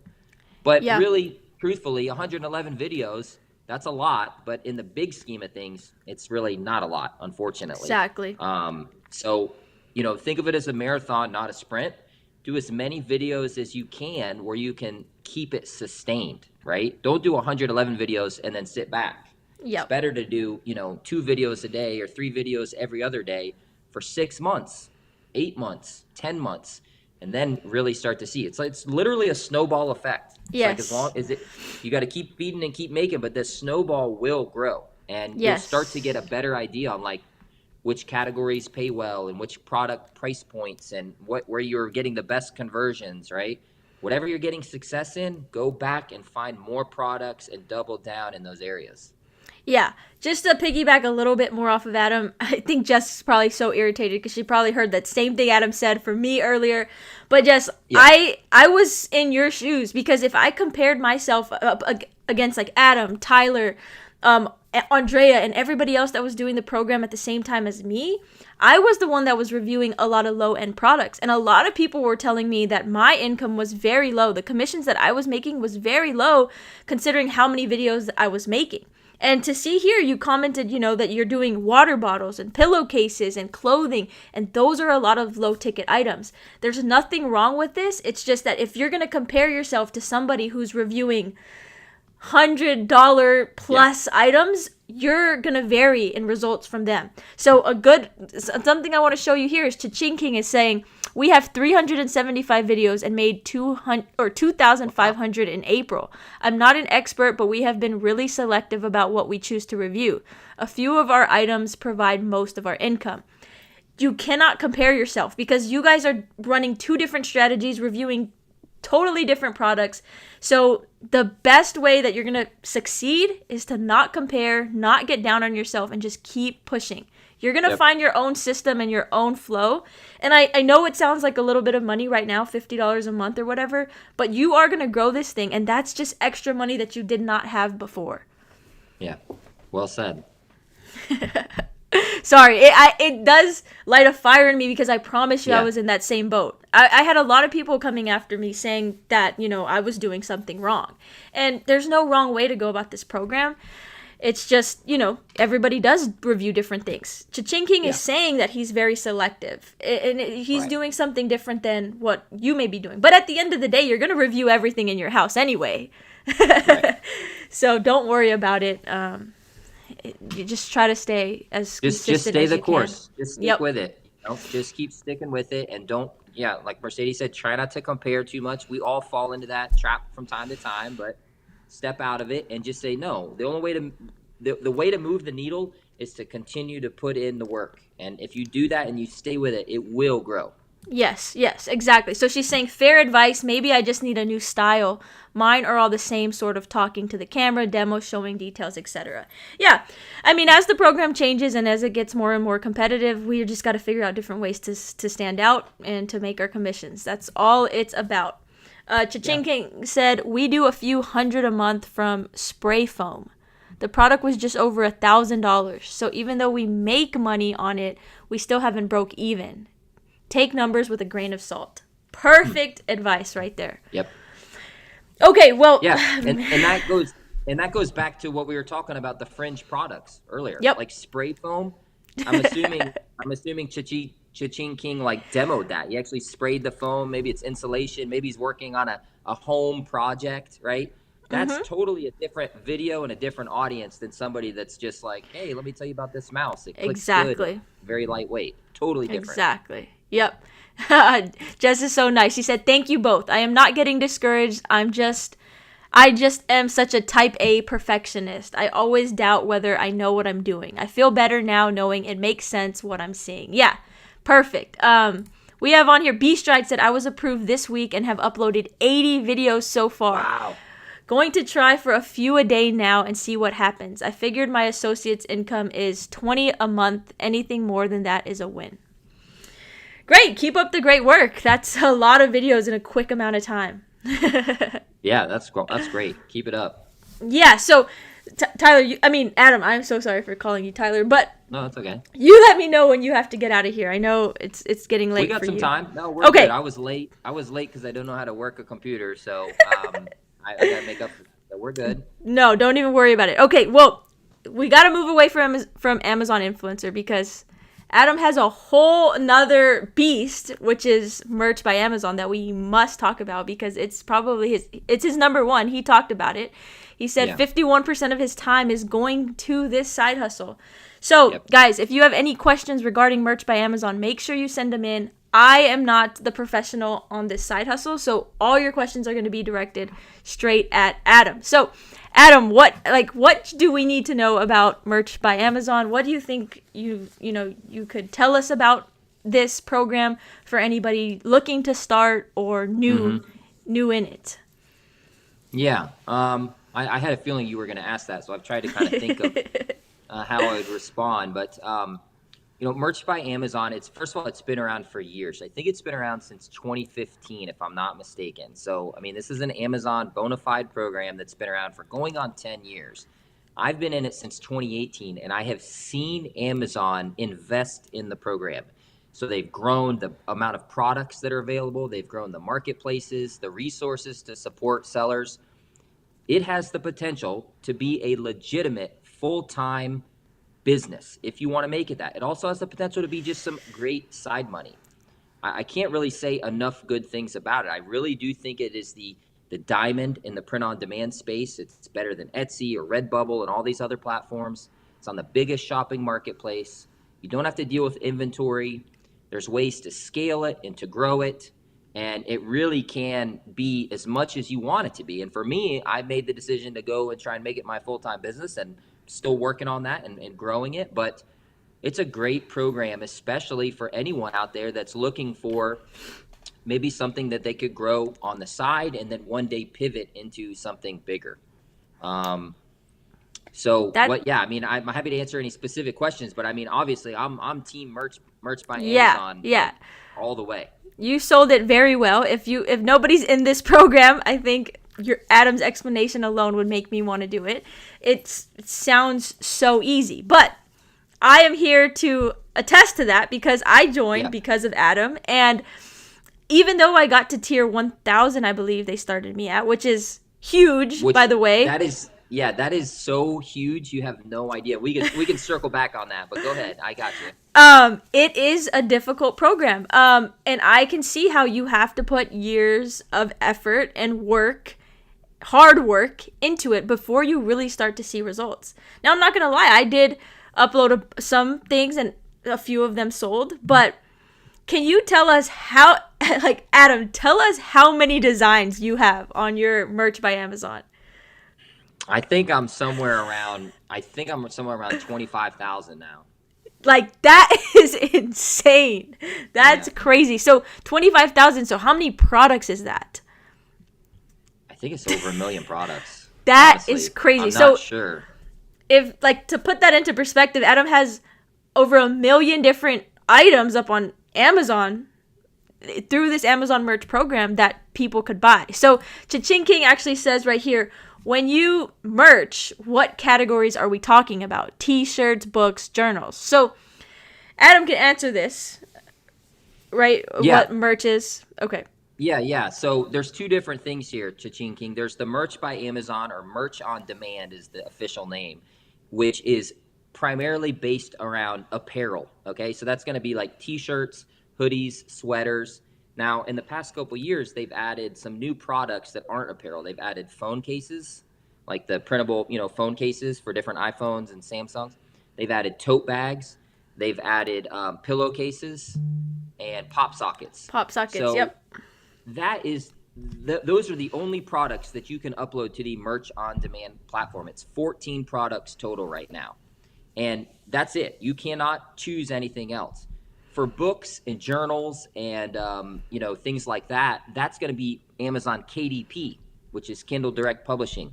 And that is a very similar model, but that's going to be where you can upload your covers and interiors to create coloring books, activity books, puzzle books, or even real books. If you were an author, you could write your own book, and upload it and create your own novel or whatever.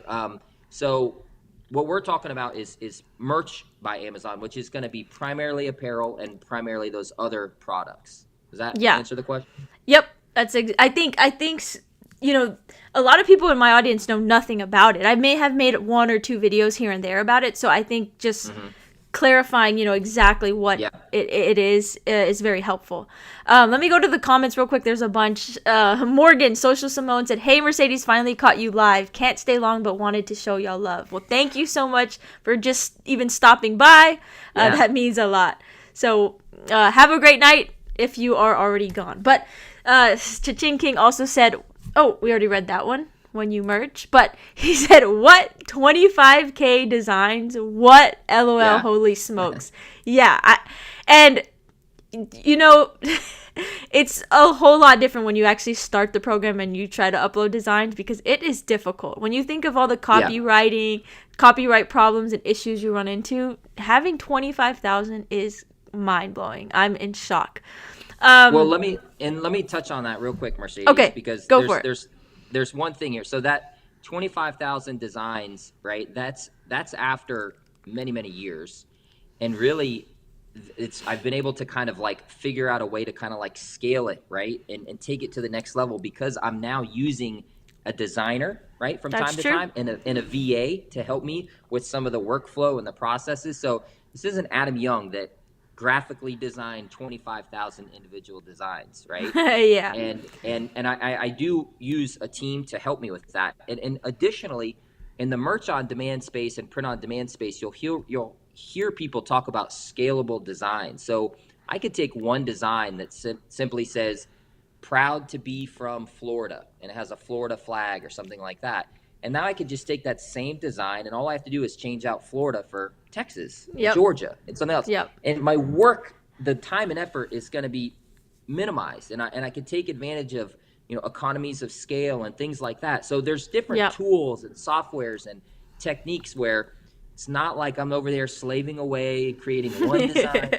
I did that 25,000 times, right? This is systems and scaling and years of accumulation, and Amazon makes it really easy, because when I upload one design, right, that I'm proud to be from Florida, I can say I want it on a t-shirt, a pop socket, a phone case, a sweater, a zip hoodie, a v-neck, a long, all these things. And then I could say, and I also want it on USA Marketplace, Germany, Japan, Italy, France, Spain. So that one design, I've now put on 14 different products multiplied by 7 different marketplaces. So if you can come up with and get that ball rolling, you can really, really grow quite quickly. Yeah, no. This might sound foreign to you, but I encourage you to at least apply and at least give it a try, and you'll see that it's pretty self-explanatory. It's pretty simple. It can look a little daunting at first, but it's really not too bad. You should definitely give it a try. But what was I going to say? Oh, I was going to say on this topic, since you're talking about it, I love the videos that you make, Adam, about like when you do niche research. I love when you're just outside in, Florida with the sun hitting you on your boat, making these videos. They're so good. It almost seems like you were about to go fishing or something, and you had this epiphany or this thought, and you just had to film. But no, those videos are so good. Well, thank you. I appreciate that. Yeah, I like to film. I like to film outside, honestly, because it's usually better lighting, and it's not as stifling and stuff. But sometimes the neighbors are mowing the lawn or whatever. Yeah. It gets noisy, but yeah, that's pretty fun. Well, guys, if you guys are interested, definitely check out Adam's niche research videos, because some of the topics and niches that he shares, you would have never thought about. So it's very interesting, and that's kind of why I enjoy watching those videos. But okay, one more quick question. This is random. Yeah. What part of Florida are you in? Because I was just there, and I really did think about letting you know, but Florida's big, so I'm on the east coast of Florida. Okay, I was in Orlando. Okay, I'm not far from Orlando. It's about an hour drive. That's Central Florida, Oh, nice. So if you were to go due east, you'll hit what they call the Space Coast, because that's where the shuttle launches, Cape Canaveral and Cocoa Beach, and I'm just south of there. Oh, I know exactly where. I saw Cocoa Beach on the map because I drove an hour north and got to Daytona Beach. Yeah, okay. So that's just a little bit north of me, but yeah, I'm over there on the coast. Okay, nice. Well, I'm sure one day I'll be back over there. But I knew I was meeting up with you today, so I said, that's okay. I'll just... Yeah. We relax. We're both busy people, and I had no heads up that I was going to Florida. But no. Okay, back to... Merch by Amazon. So there are some more questions here. Sure. Let me get to them. Oh, so this one says started in 2020 with merch and haven't been on since 2022 with 15 uploads. I logged in 2 days ago and was in tier 1000. So I am getting back on it. Yeah, let me touch on that. So normally when you apply for merch by Amazon, you start off in tier 10. Amazon uses a tier system. Tier 10 is the entry level tier. They'll let you upload, I think, 10 designs. That's like you fill your slots. And once you've gotten some sales and you've filled your slots and you haven't had any issues, then they bump you up to tier 25. And then from 25 it goes to like 50 and 100. So sometimes people get accepted and start in tier 1000, like you said, Mercedes.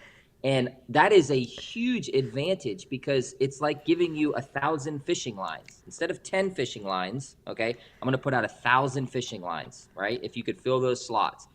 And it allows you so much more room to test and to get sales and to grow. But that's where one of the biggest challenges and like we've talked about, Mercedes, it's like starting out, right? You're new. You really aren't sure about graphic design, like what to design for and how does this work. And there's a lot of resources out there on YouTube and available online, but the tier system is the big component of that's different than a lot of the other platforms. With Etsy, there's no tiers. With Redbubble, I don't think there's a Interesting. tier. These other ones, there's not really a tier, but Amazon kind of says, hey, we're going to give you a small opportunity here. Now make some sales and show us that you know what you're doing. And then you're going to level up, and then you're going to level up, and you're going to level up. And those early tiers can be painstakingly slow, very frustrating. But if you can push through them and stay the course, the payoff can be really big, and you're going to learn the entire way.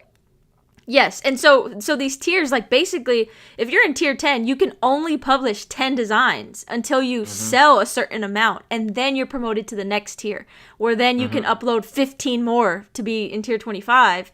And so it kind of stunts you because you have to, it's just a struggle. But I will say, although I thought I was extremely lucky to be put in tier 1000, yes, you have the freedom to upload 1,000 designs, but if they're not selling and you're not doing research and learning about what you're doing and you're just uploading, I'm just going to say garbage just to say garbage, but don't take it offensively. But if that's what you're doing, you're not going to get any sales and you're never going to move up, even if you were gifted this awesome gift of being on tier 1000. Now, I do have a little bit of advice. Take it with a grain of salt. Whenever you apply, there's only really one thing or one box where you can speak or write out why you should be a part of this program. And that's really the only thing that they evaluate to decide what tier you're going to be on. So my advice, or not really advice, but I'm just going to share what I did. I said that I had experience. I said that I had knowledge on graphic design. And I said I knew what I was doing. And I was put in tier 1000. So that's all I can really share on that. I'm not going to say that everybody who does that will get put on tier 1000, but that's what I did. And I'm just sharing my experience with it. And when did you get approved, Mercedes? Do you remember when, roughly? Okay, so I don't remember like what time of year it was, like, or the month or anything like that. But I will say I applied, and initially I was denied. I was denied like a week or so later, and I was kind of down in the dumps, and I was like, man, they denied me. But then maybe 2 days after I got denied, they let me in. Was any of that related to Amazon influencer program? Like, because I've heard people no idea. Because I've heard people who have been accepted to Amazon influencer, they apply to merch, and then they get a deny, and then they contact Amazon influencer chat support. You know, you can go on there and your associates and say, hey, I applied for a merch by Amazon account, but I was denied because Amazon influencer at one time was telling people to apply for merch and create shirts, and then you can make videos about your shirts on the Amazon program. Okay. And I've heard of people getting in, and a lot of those people are the ones that got in at tier 1000. Interesting. So, okay. I don't know what the method is or the madness, but you have great advice there of putting that in the text box and stuff. And I get people that ask me this all the time, and it's we really don't know for sure because Amazon just like everything. Exactly. We just don't know. It could be your location. It could be maybe Amazon. It could be capacity. They just don't have the capacity, right? Because they print all these shirts in big factories, right? Yeah. And they may say, hey, we've got too many sellers and we're behind, we're going to close off new applications, and you just hit it on a bad week. Could be. Nobody really knows. It's very strange. Yeah, I will say though, I was already like maybe 6 to 8 months in the Amazon influencer program, and I was kind of dying out of finding products to review, which is why I turned to looking into this side hustle. I didn't do it because I got that email like you were mentioning or anything like that. And I definitely didn't contact anybody. Once I was denied, I just took it and was like, okay. I did do some research to see if I could apply again, like maybe in a couple months to give it another shot. But you can't. It's just a one-time approval thing. You're either in or you're not.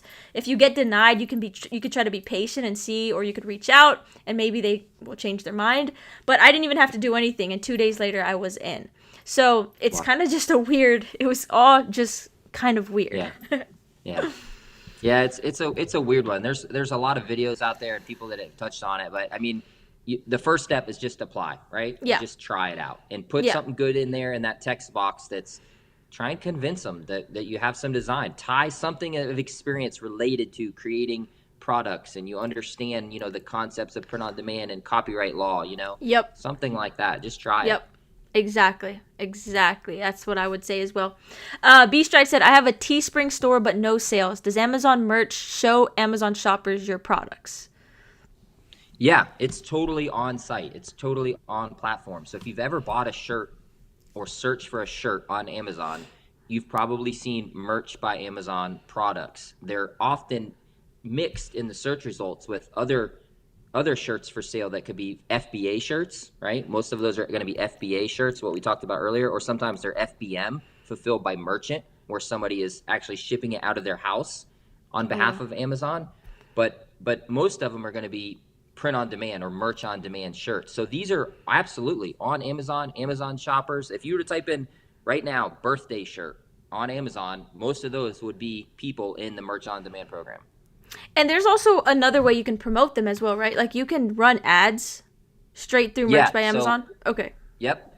It's at some point whenever you're approved with Merch by Amazon, a certain tier, a certain level, you can get approved for Amazon ads. These are ads that are shown right on Amazon.com. Just like when we're searching with the Amazon Influencer Program and you can see sponsored underneath a little product, and maybe it's in that top row, or maybe it's in that special bar in the middle, sponsored products. It's the same thing. We can if you're a part of Amazon ads, you can bid for keywords and placement so that your shirts, if somebody types in birthday shirt, I want my search result to pop up. So you can use Amazon ads. And I use those and have for years. Most people do, because that's another way to get eyes on your product, right? Visibility. Yep, that's great. I also want to add, so if you guys follow Adam, as you guys saw Q4, he was killing it with his Merch by Amazon. So there's also seasons, right? Would you say, Adam, there's seasons with this program as well? That's not normal for the entire year, especially probably not Q1. Yeah, absolutely. I mean, anything related to e-commerce, right, where people are buying stuff online, there's a seasonality element to it. And then there's like sub-seasons, right? We're in the warm season right now. So patio, home and garden is going to sell good. But, I have some Christmas tree videos up. Nobody's buying Christmas trees right now, Yep. So it's the same with merch, right? There's going to be times of the year where certain product categories, certain shirts are going to sell really well around events or trends and holidays. And then there's going to be some that are going to sell really well during quarter 4 as gifts and just when buying is increasing. So there is absolutely an ebb and a flow and sort of a pattern with seasonality when it comes to merch on demand, just like there is with the Amazon Influencer Program and anything else. Perfect. Yep. Just wanted to throw that out there. But Streets of Ontario said, how do you get approved for merch? I applied but got denied. How do they determine that? We kind of talked about this. We don't really know. Amazon does not tell us any specifics, but I do know it's just a one-shot thing. So if you already applied and you were already denied, you can maybe reach out about it, but You couldn't apply with a different email address? You may be able to, like a different Amazon account. Yeah, I think if you had a different Amazon account or you set up a different account, I think you could reapply. I know people have done that in the past. But the success rates, it's still, we don't really know. It's like, my younger sister has a merch account. She got approved her first time. She doesn't even have graphic design experience. This is a couple years ago. But I have a half a dozen other friends that do understand this stuff and have put good applications, never got approved, So Yeah. it's tough to really know what they're looking for. Yep. I wish I knew. Yeah, same. Scott said, I have one KDP book I've done, a book I wrote. That's awesome. Nice. but but Adam was saying how he has a lot, like 1,000, right? Yeah. But Scott also said, do you have problems with people stealing your designs that start selling? That's a great question.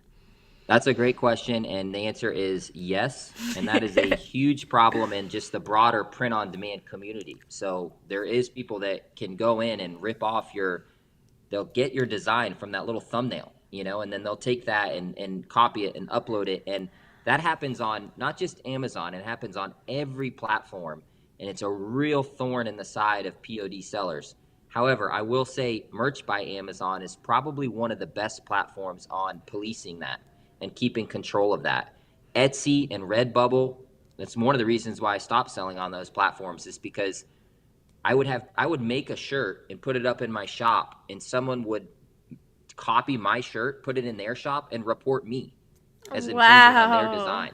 Right? Wow. It's like a strategy, right? There's some people that do some shisty stuff. So yeah, unfortunately, that is a reality. But Amazon, Merch on Demand Amazon, I think is the best about policing that. And there's usually an incentive with the sellers who have these accounts because they're kind of hard to get. An Etsy shop, it doesn't cost anything. A Redbubble shop doesn't cost anything, and you could just jump in and open a new one. But merch accounts, people I think are a little bit more careful on that, but it is a problem.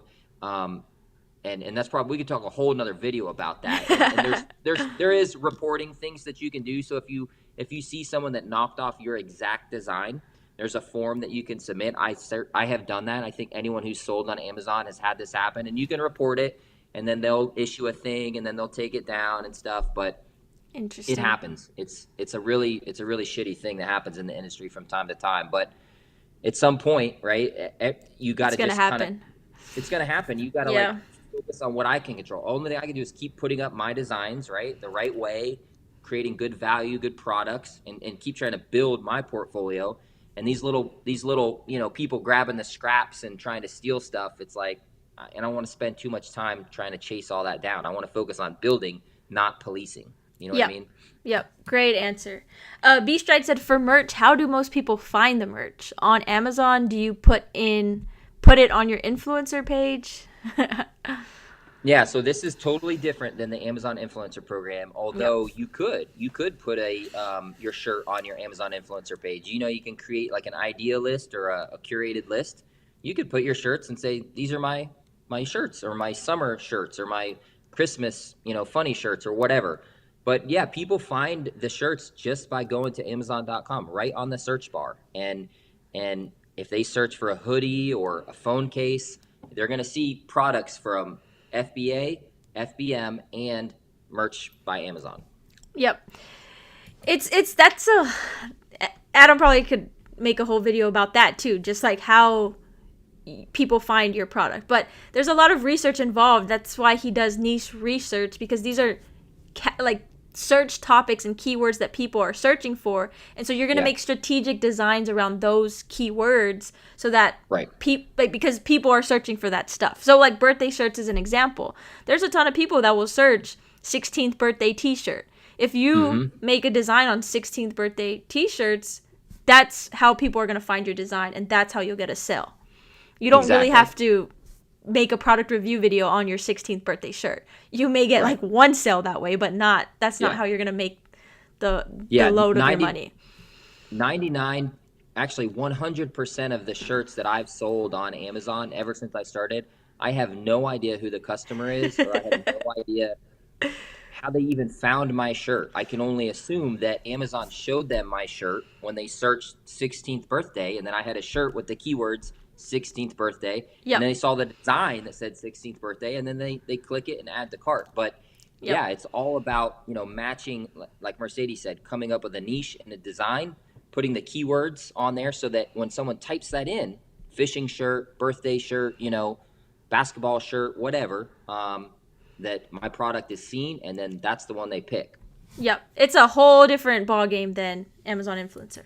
Yeah. But moving on, B Stride also said, just curious if you advertise offsite or Amazon is the main platform where people organically find merch.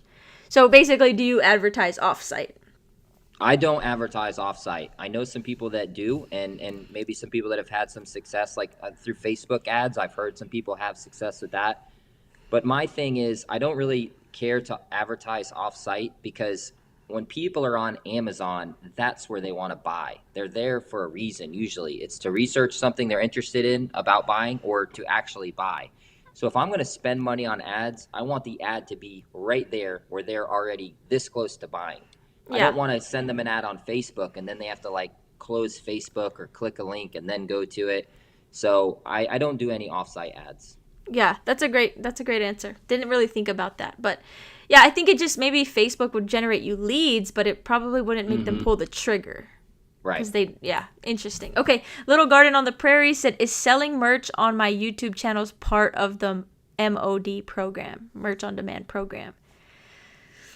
No, I don't think so. If what I'm thinking of, I think YouTube now offers where you can sell merch and stuff if you have a certain channel size. I don't have that, but no, that would be not through Amazon Merch on Demand or anything like that. I think if I'm understanding this right, you can link other stores like maybe a, what do you call that, Spreadshirt or TeePublic, some of those. Oh, Teespring. Yeah. Teespring, you can link those to your YouTube video and then they click that and take it, but to my knowledge it's not related at all or even compatible with the Amazon Merch on Demand program.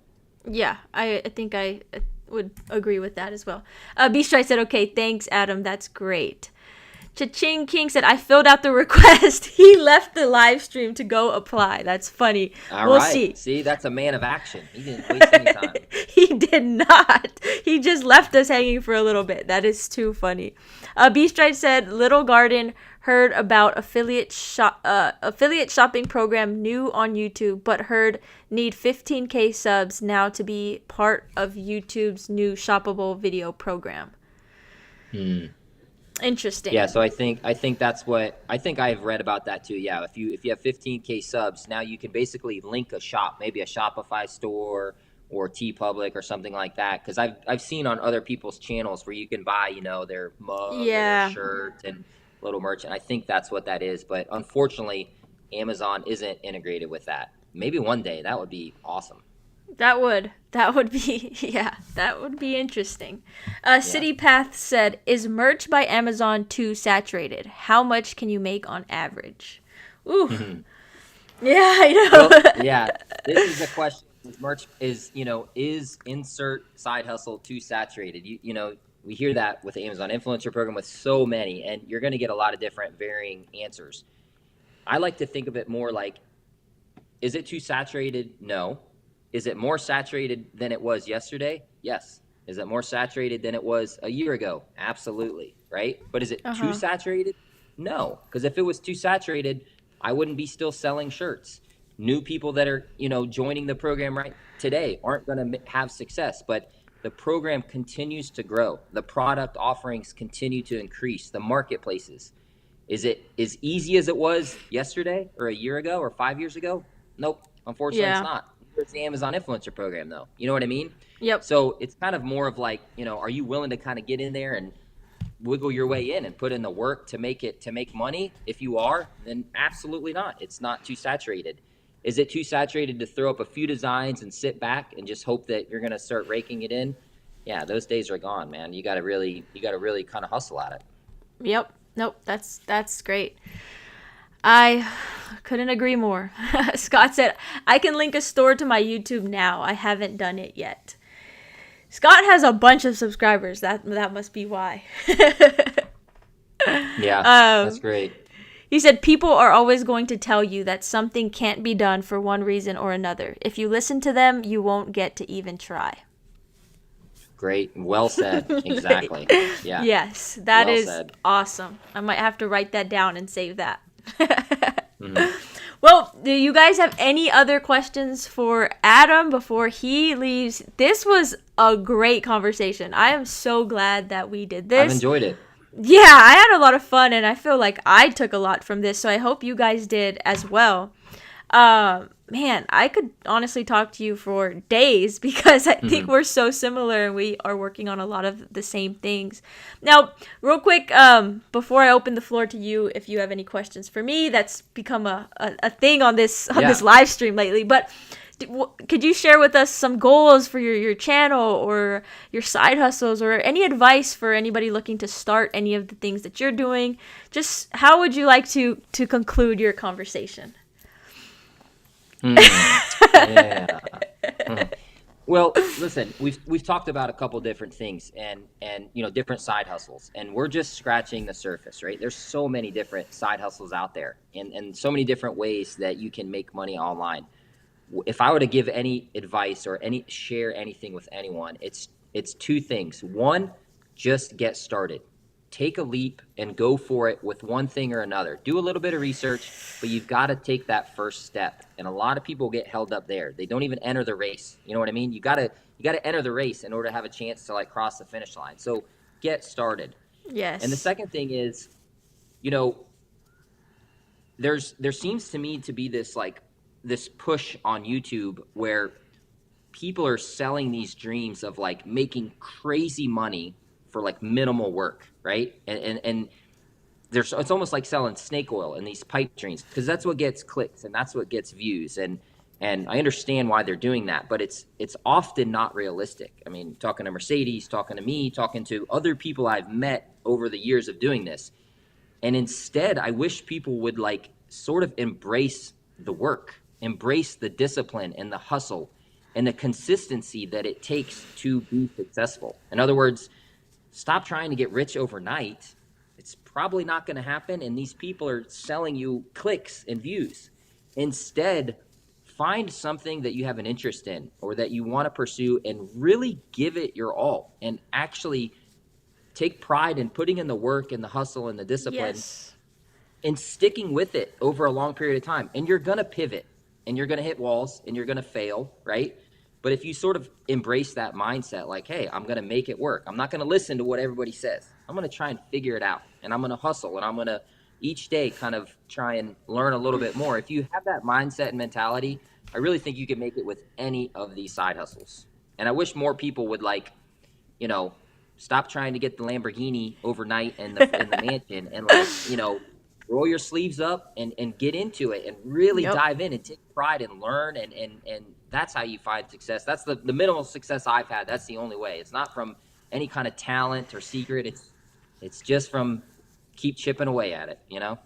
Yep. Preach, Adam, preach. No, that's great and I could not agree more. Kind of like what you were saying, just piggybacking, enjoy the journey of it. It's not just getting to Yeah, that destination. It's enjoying the exactly. the grind and everything that you put into it to get to where you want to go. Cha-Ching Right. King, he's great at saying this quote, but he said, "Get rich quick is the same thing as stay poor slow." I love that. That's great. I might have Yep. to put that on a t-shirt. Who will put it up first, Scott or Yeah. Adam? But there is a really good question in here. The question is, what is the best side hustle of 2024? And he also added, if you had to choose between merch or influencer program, which would you choose and why? Well, for me, that's an easy one. I would choose merch by Amazon. I've been doing it much longer. I've grown with the program. I've seen the investment in Amazon, and I really believe and buy into the print on demand model, right? Which is like basically virtual designs. And then once a customer purchases it, it's printed and shipped and stuff. No more Yep. inventory. So I love merch by Amazon if I had to choose between the two. However, I will say the Amazon influencer program is probably the best side hustle I've done for the amount of time I've done it, right? So Yep. we've been in it for a year and a few months, and it's been fantastic. And it's a Yeah. great opportunity. And I think the broader concept of like video content creation around products, showing how products work, talking about them, whether that's long form content or short form content, whether that's on Amazon Influencer or Walmart or Target or YouTube, I don't think that is going anywhere. So right now, the Great Amazon point. Influencer, that is the one to be on, and it is Yep. fantastic. Yep. But Great you point. know, it's gonna that concept. So I believe in both models, but if I had to choose, it would be merch by Amazon, just because that's my bread and butter. That's Yeah. what I've been doing. Yeah. If you're asking me, I would be the opposite, just because I haven't been in merch by Amazon like Yeah. Adam has. But I just think the Amazon Influencer program is a phenomenal program, and it's great for beginners. It gave me a lot, opened up a ton of doors for me. So if you're somebody new looking for Yeah. your first side hustle or looking for a new opportunity, the Amazon Influencer program is seriously a great opportunity for anybody.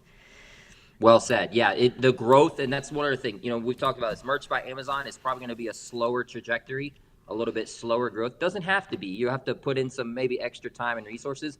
But Amazon Influencer is, I mean, Mercedes and I have only been doing this for 15, 16 months or whatever, and like, it is a fantastic program. We're Yeah. still believe in it. We're still investing in it. There's ups and downs, but when you zoom out overall, I mean, within a couple months, we're making like great money, like Yeah. that can really help pay bills or extra expenses or whatever. So Amazon Influence program is hot right now. It's great, and it's a great program. And just find one that works for you that you like. Get started. Yep. Exactly. Yep. Danny said, just to add more, merch is more faceless and you can control your commission, which is nice. Yep. Very true.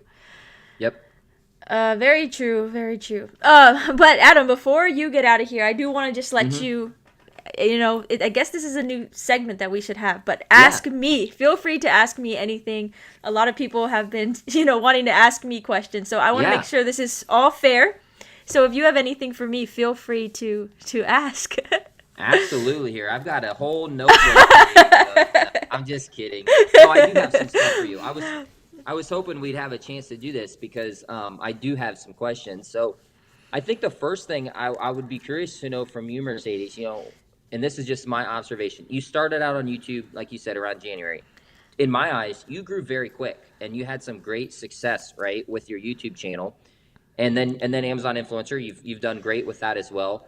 It's clear to me that you have gotten more comfortable on camera, right, over this process, and Yes. and your thumbnails and your video production, like your videos are always crisp. Like I'm out there in my boat and the camera's shaking and all this, but you do a good job. So I want to hear more about like and I know you love YouTube, right? You've said that's like one of your big nuggets. So like, what is your like 1 year plan, and then like maybe your 5-year plan with YouTube? Like, where do you really truly want to be, and what kind of content specifically do you have like in the hopper? You know what I mean? Because that's always from a YouTuber perspective. Yeah. It's always hard thinking of like, what do I make content about? What kind of video? And like, where are you at with all that? Yeah. Actually, this is a great question, and I'm human, so I don't have this all written out. I don't have this grand master plan that I'm ready to execute on, but I'm kind of like you. I like to test things out and experiment. And honestly, this live stream thing, this came about through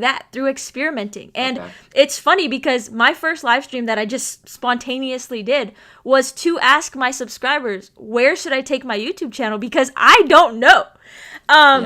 The main reason that I don't know, I don't want to say it's because I don't have any more information to give or I'm not passionate, because I am. I have so much that I want to offer and teach and give.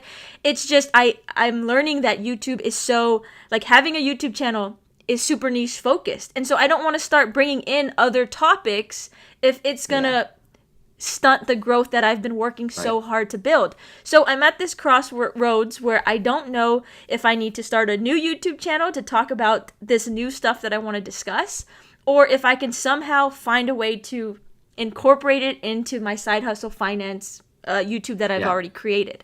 So that's where I'm at. Now, the live stream thing has helped me a ton because it's something I can do weekly. I'm still producing content for my subscribers. I'm still talking about finance and influencer. But you guys are also able to see my personality and learn about me on a more personal level. And that's where I actually want to take my channel. I want to share a lot more about who I am. I don't want to be tied down to Amazon Influencer. I want you guys to learn so much more about me. I want to be able to expand my knowledge and what I teach. And so I'm trying to figure that all out. Sorry, super long-winded answer. Not but at all. I am working on it. So in the next year, or maybe this year, you'll either see a new topic being introduced to my channel or a new channel where I can introduce that stuff and talk about that stuff and keep it completely separate. Maybe starting a separate channel that's Yes. more broad. Yes, because I think that's a big move. Well, one thing I'm really thinking about, not that I want to get super sappy and emotional on this other channel, but this channel has been extremely positive, and I love that. I've only had one hiccup with one negative instance, and I actually reached out to you when that happened to me. Yeah, I remember. But aside from that, this channel is a positive channel. It is all about positivity, and the other topics that I kind of want to discuss might not always be extremely positive. So I think I might be leaning towards another channel. That way it gives my subscribers the option, if they want to see me on a more personal level, if they want to see me with more emotion and talking about deeper stuff, they can head over to that channel. But if they want to keep it positive, then we'll stay right here and we'll keep it positive. Cool. That's a great take. And just to add on to that, I'll be honest, I think one of the reasons, I can't speak for everybody, but you really do a great job of coming off as very authentic. And I could tell when I was watching your early videos, I could almost see the nerves, like you were nervous, right? But the intention, right? Of like, hey guys, I'm trying to communicate. I want to create a positive environment, and like I'm sharing my stuff, like that just totally overshadowed any of the nervousness, right? And I think that's why a lot of people, watch your channel and interact with you, and I think you're onto something with that, right? So just from an outside perspective, it's like you're on the right track. I don't know exactly what it is, and it sounds like you're not sure either, but you're bouncing around. You know what I mean? People do see that and can relate to it, and it's refreshing. And so I'll be your first subscriber if you start a second channel, for sure. You know what? I appreciate that, and that actually means a lot. I think I struggled with this before even starting this channel, because like many of you guys, it's your channel name is like side hustle something, right? Like influencer income something. I was struggling with that part of the channel so much, because as much as I wanted to talk about the influencer program, and I knew that's what I was going to talk about, I have so much more to share with you guys, so much more to me than just that. And so to tie me down to that, I could not do it. So I had to go with just using my name. And but then, like, as I created, 100, 200 videos on finance, now I felt kind of stuck. Like, that's not what I was supposed to do. But, that's how I found a way to get monetized. And that's how I grew my channel so quickly. So here we are. Now I'm at the crossroads trying to figure out the next step. But YouTube is my passion. I love it. And so I'm not going anywhere. You will see either more channels or a shift in this one. Excellent. Okay. I like it. All right. And then I have a second question if we have time for one more. Yeah, of course. My second question is, what is it going to take for you to try again with Merch by Amazon? Is it completely dead to you, No. Or you're just tabled it and you're like, okay, it didn't, it's just not a high priority right now. In other words, like, what are you thinking about it? Like, since we've been talking about it and you've obviously been approved and have tried a little, like, where's your head at? Because I'm telling you, if you have a graphic design background, just that fact alone, right? And I've seen your thumbnails on your videos are excellent. Like, you understand about fonts, spacing, contrast, right? All of that can apply to merch. So in my head, I'm hearing you go, I tried it, I'm tier 1000, and I'm like, you got a graphic designer at tier 1000. She's sitting on a gold mine, and I want to help you do it. So I love it. Okay. So no, by no means is it just done and I'm never revisiting it. It is tabled. It is something I want to do. This conversation alone and, just being on live with you has made me, like, I want to start tonight. I want to go upload some more designs for sure. The problem is just keeping everything going, right? YouTube, as you can see, it all takes a lot of brainstorming and figuring out the plans of action. And so it did fall down and down and down on my priority list. But I think something that I've never done before, and it's pushing me outside of my comfort zone, is is utilizing VAs and getting help, because it is Yeah. hard to do everything. I edit all my videos, I create all my own thumbnails, I film my own videos. I did the 1,000 product review videos for Amazon. I have a part-time job, and I did have a full-time job. And so to add Amazon merch was very tough. But I've had a shift in my life. I have had I went on vacation. I'm feeling fresh, and I'm ready to come back and do that. So I think if I can get some help either with video editing or just with these live streams, I don't have to edit anything, Adam. No editing. Just create the thumbnail. So nice. Yeah, and it's so nice. It's 3 to 4 hours long. Like my watch time has skyrocketed. Everything has skyrocketed, and so and that's all due to testing and experimenting. But I will revisit it.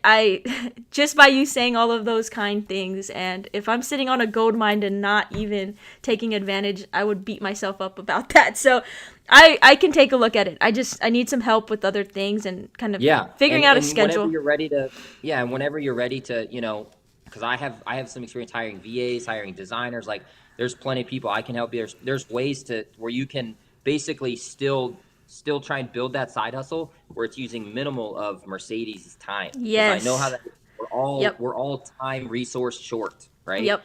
But like, leveling up in my eyes is like, how can I still do it? And it's like, well, I got to outsource or scale or be more efficient. And, so I just wanted to kind of put that in there since, merch was a big topic. You're in that high tier. You've got graphic design background. Like, I think you have a much better starting point than maybe you realize, and it just takes a nudge, or like you said, getting some extra help. And there's nothing wrong with getting some extra help. Hey, that friendly nudge too. I couldn't even thank you enough for everything you've done for me. You've answered all, like, even before I applied, I went to Adam with questions about merch, and he helped me a ton. And then it's a great program. Everything you've done has been super positive. You've had a lasting impression on me. So thank you so much, and thank you for coming on this stream as well. This was I love this stream. I don't know about you guys, but I really love this one.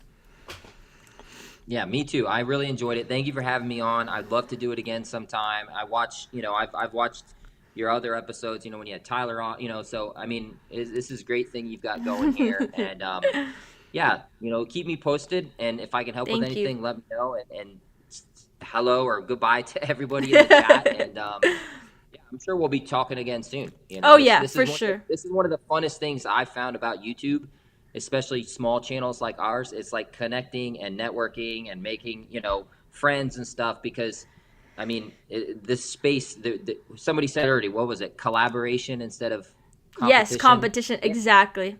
That's great, man. There's a way that we can collaborate, bounce ideas, kind of network, and everybody can still find a win. So I appreciate it. It was fun. Thank you very much.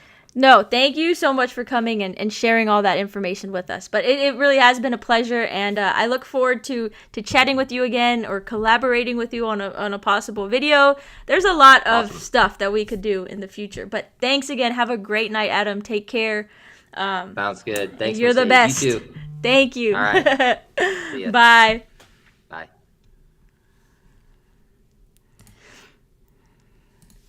Wow, guys, what do you guys think? That was crazy. That was good. That was a lot of information. I see the chat going, so give me 1 second. Let me take these headphones out, and I'm going to get right to the comments. Where did I start off? Or leave off, should I say. B-Stride said, thankful for the live stream. YouTube views can be hard to come by for sure. YouTube is humbling for sure. Ching King said, yes, it is. B-Stride said, have any of you thought of Amazon FBA? Actually, we talked all about Amazon FBA in the beginning of this stream. So you should definitely maybe catch the rewatch or the replay of this stream and hear what Adam had to say regarding Amazon FBA. He had some good information to share. B-Stride said, I just signed up for merch. We will see. Good luck with that. I hope you get in. And congratulations if you do. Cha-Ching King did the same thing. Congratulations. I'm such a slow video editor. LOL. Hey, that's why I love these live streams, because we don't have to edit. Danny said, go the path of least resistance. For sure. The Mercado 210, Michael said, you're going to start a negative channel? Question mark. LOL, kidding. No, definitely not a negative channel, but a different side of me. I think it would be interesting. So I'm really struggling, guys, trying to figure out how to navigate this whole situation and how to start another YouTube channel. YouTube Cha-Ching King. How do returns work for print on demand since Amazon does not have inventory because they print only when it makes a sale? You know what? That would have been a good question for Adam. I don't fully know how returns work on Merch by Amazon. Returns are the same as AIN. Your commission gets forfeited. Oh, Danny answered it for you. Thank you, Danny, for answering that question. Danny said, I'm never on time, so I only heard the end. No worries. That's why these streams go up on my channel and you guys can rewatch them whenever. And you can also speed them up. I know these streams can get kind of lengthy, and 4 hours of watching me is kind of crazy, but you can definitely speed it up and watch it in like 2 times or definitely fast forward it and just catch the good stuff. The live stream was great. Thanks for taking the time to make it. Thank you so much. I appreciate it. I'm so glad that you guys found this live stream informational, and hopefully you guys could learn a thing or two. And also a huge thank you to Adam for coming on. I had a feeling this was going to be a good one because Adam and I's energy is, always up there. I love his content. We are so similar and we do a lot of the same things. So I was excited for this one. I actually had 20 questions written out for him, and I think I just ended up going completely off the dome. City Path said, keep these lives going. Thank you. I'm so glad to see a comment like this. But the good news is I do plan to keep these going, and I actually will have a new schedule for the month of June. We are going to be expanding and taking this 2-month live stream extravaganza to 3 months, and I'll be live for the entire month of June. I'll have that schedule to come, but I think I have some good people on this one, guys. I think you're going to be excited. So I'm really actually excited to share that with you guys, but I want it to be finalized, and I want to make sure that the times and the dates work for these people. So you just bear with me on it, and I will release that very soon. But we will be live the entire month of June as well. Streets of Ontario said, I am new to watching your live streams, but the knowledge I learn is awesome. That is phenomenal. That means so much to me, and that alone keeps me going. So thank you so much for the positivity and that great comment. I came here late. Sorry, this is not letting me add your comment to the stream. Why is it not letting me? Okay, anyway, I'll try to... Let me see. Sorry, guys, my mouse is like glitching. But the comment said, I came late, but how much can you make with print on demand? Really, the sky is the limit. You can make a ton. You can make very little. Adam shares all of that on his social media, so you should definitely go give him a follow. He normally posts almost every day how much he made, but he was making $500 a day at one point. He was making crazy amounts of commission. So guys, the potential is definitely there, and I can attest to it. Danny said, what about the Discord? Danny, please forgive me. I am so foreign to Discord, and it's been such a big learning curve for me. I want to work on it.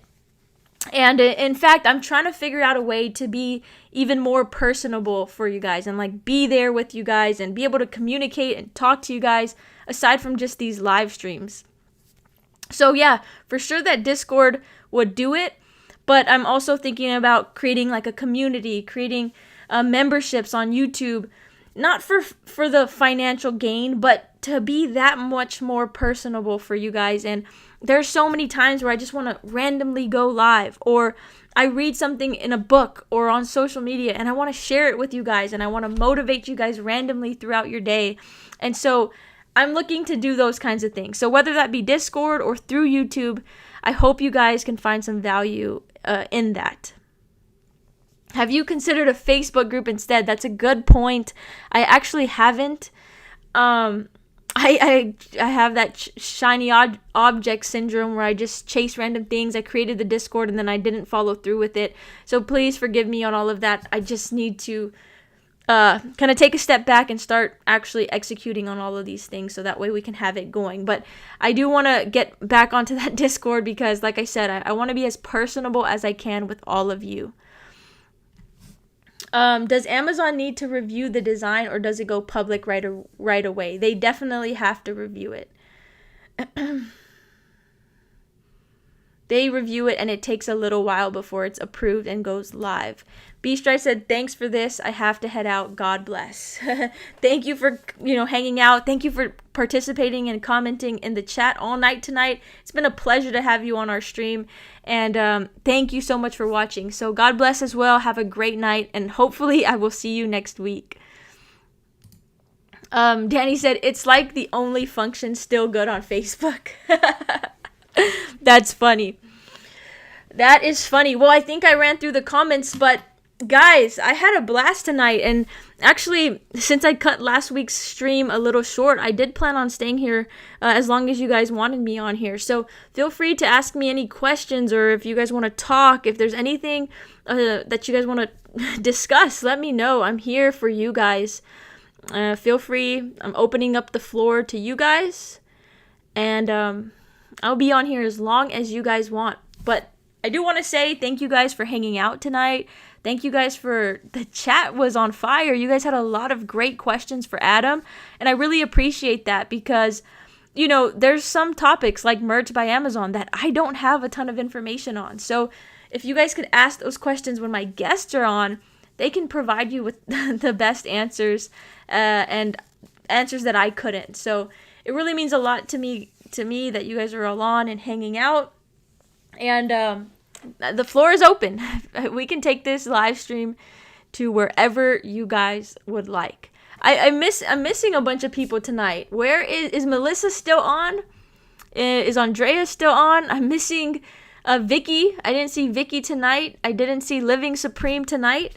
I feel like a lot of people missed out on a really good stream. Michael, are you still in? Is Michael still here? Michael did catch the end. Michael has been great, nothing but positive. So I love seeing him on the stream. Who else are we missing tonight? I feel like we're missing a bunch of people, but no, like Danny, you've been super participant. Is that the right word? You've been participating a lot tonight. I love seeing your comments, and like I said, I'm so sorry about Discord. Merrick said, is there a specific time when you usually make live streams? Yes.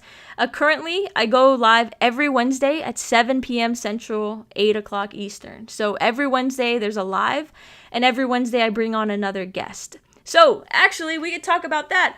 I think we talked about it a little bit in the beginning, but next week, I'm going to have an awesome couple on.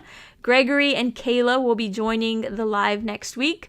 And they have a marketing business that they're currently scaling.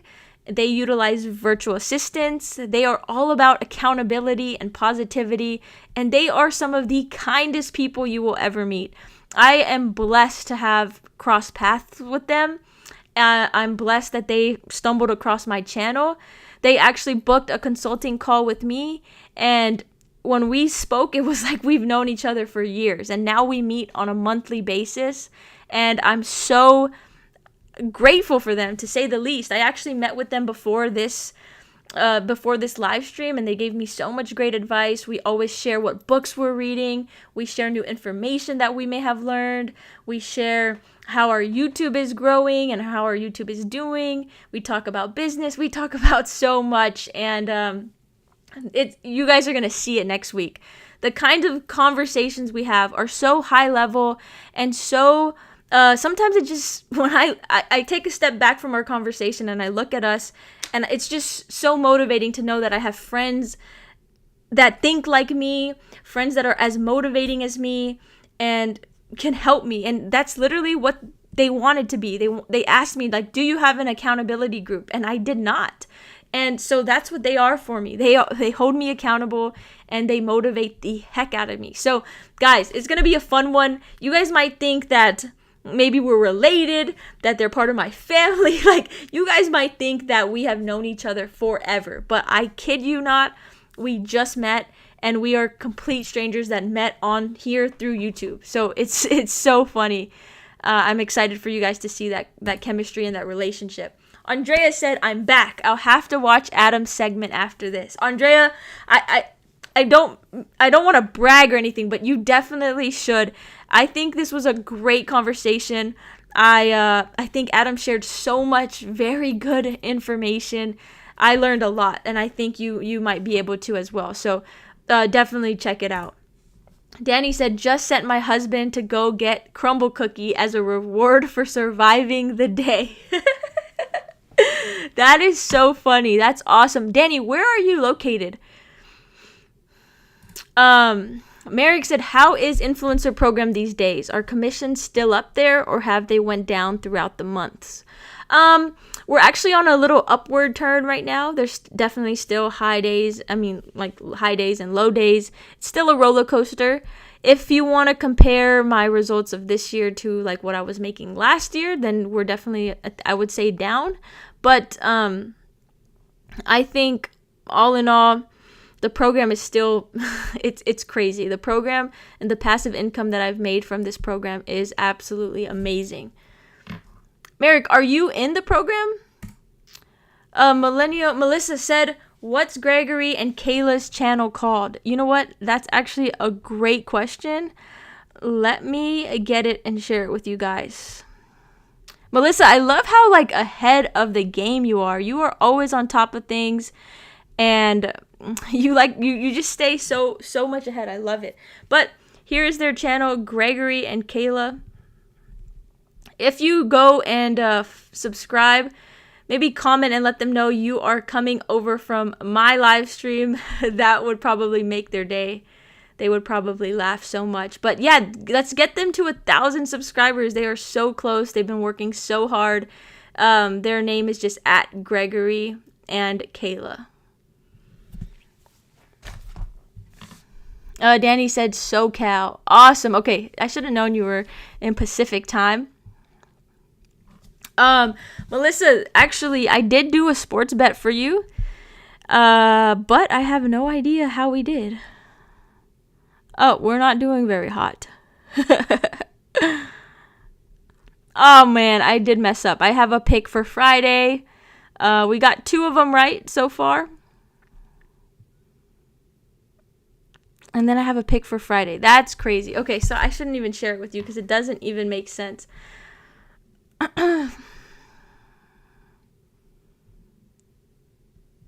Merrick said, I tried to get in, but I got denied 2 times. No idea what I did wrong, so I kind of put it aside. I get that.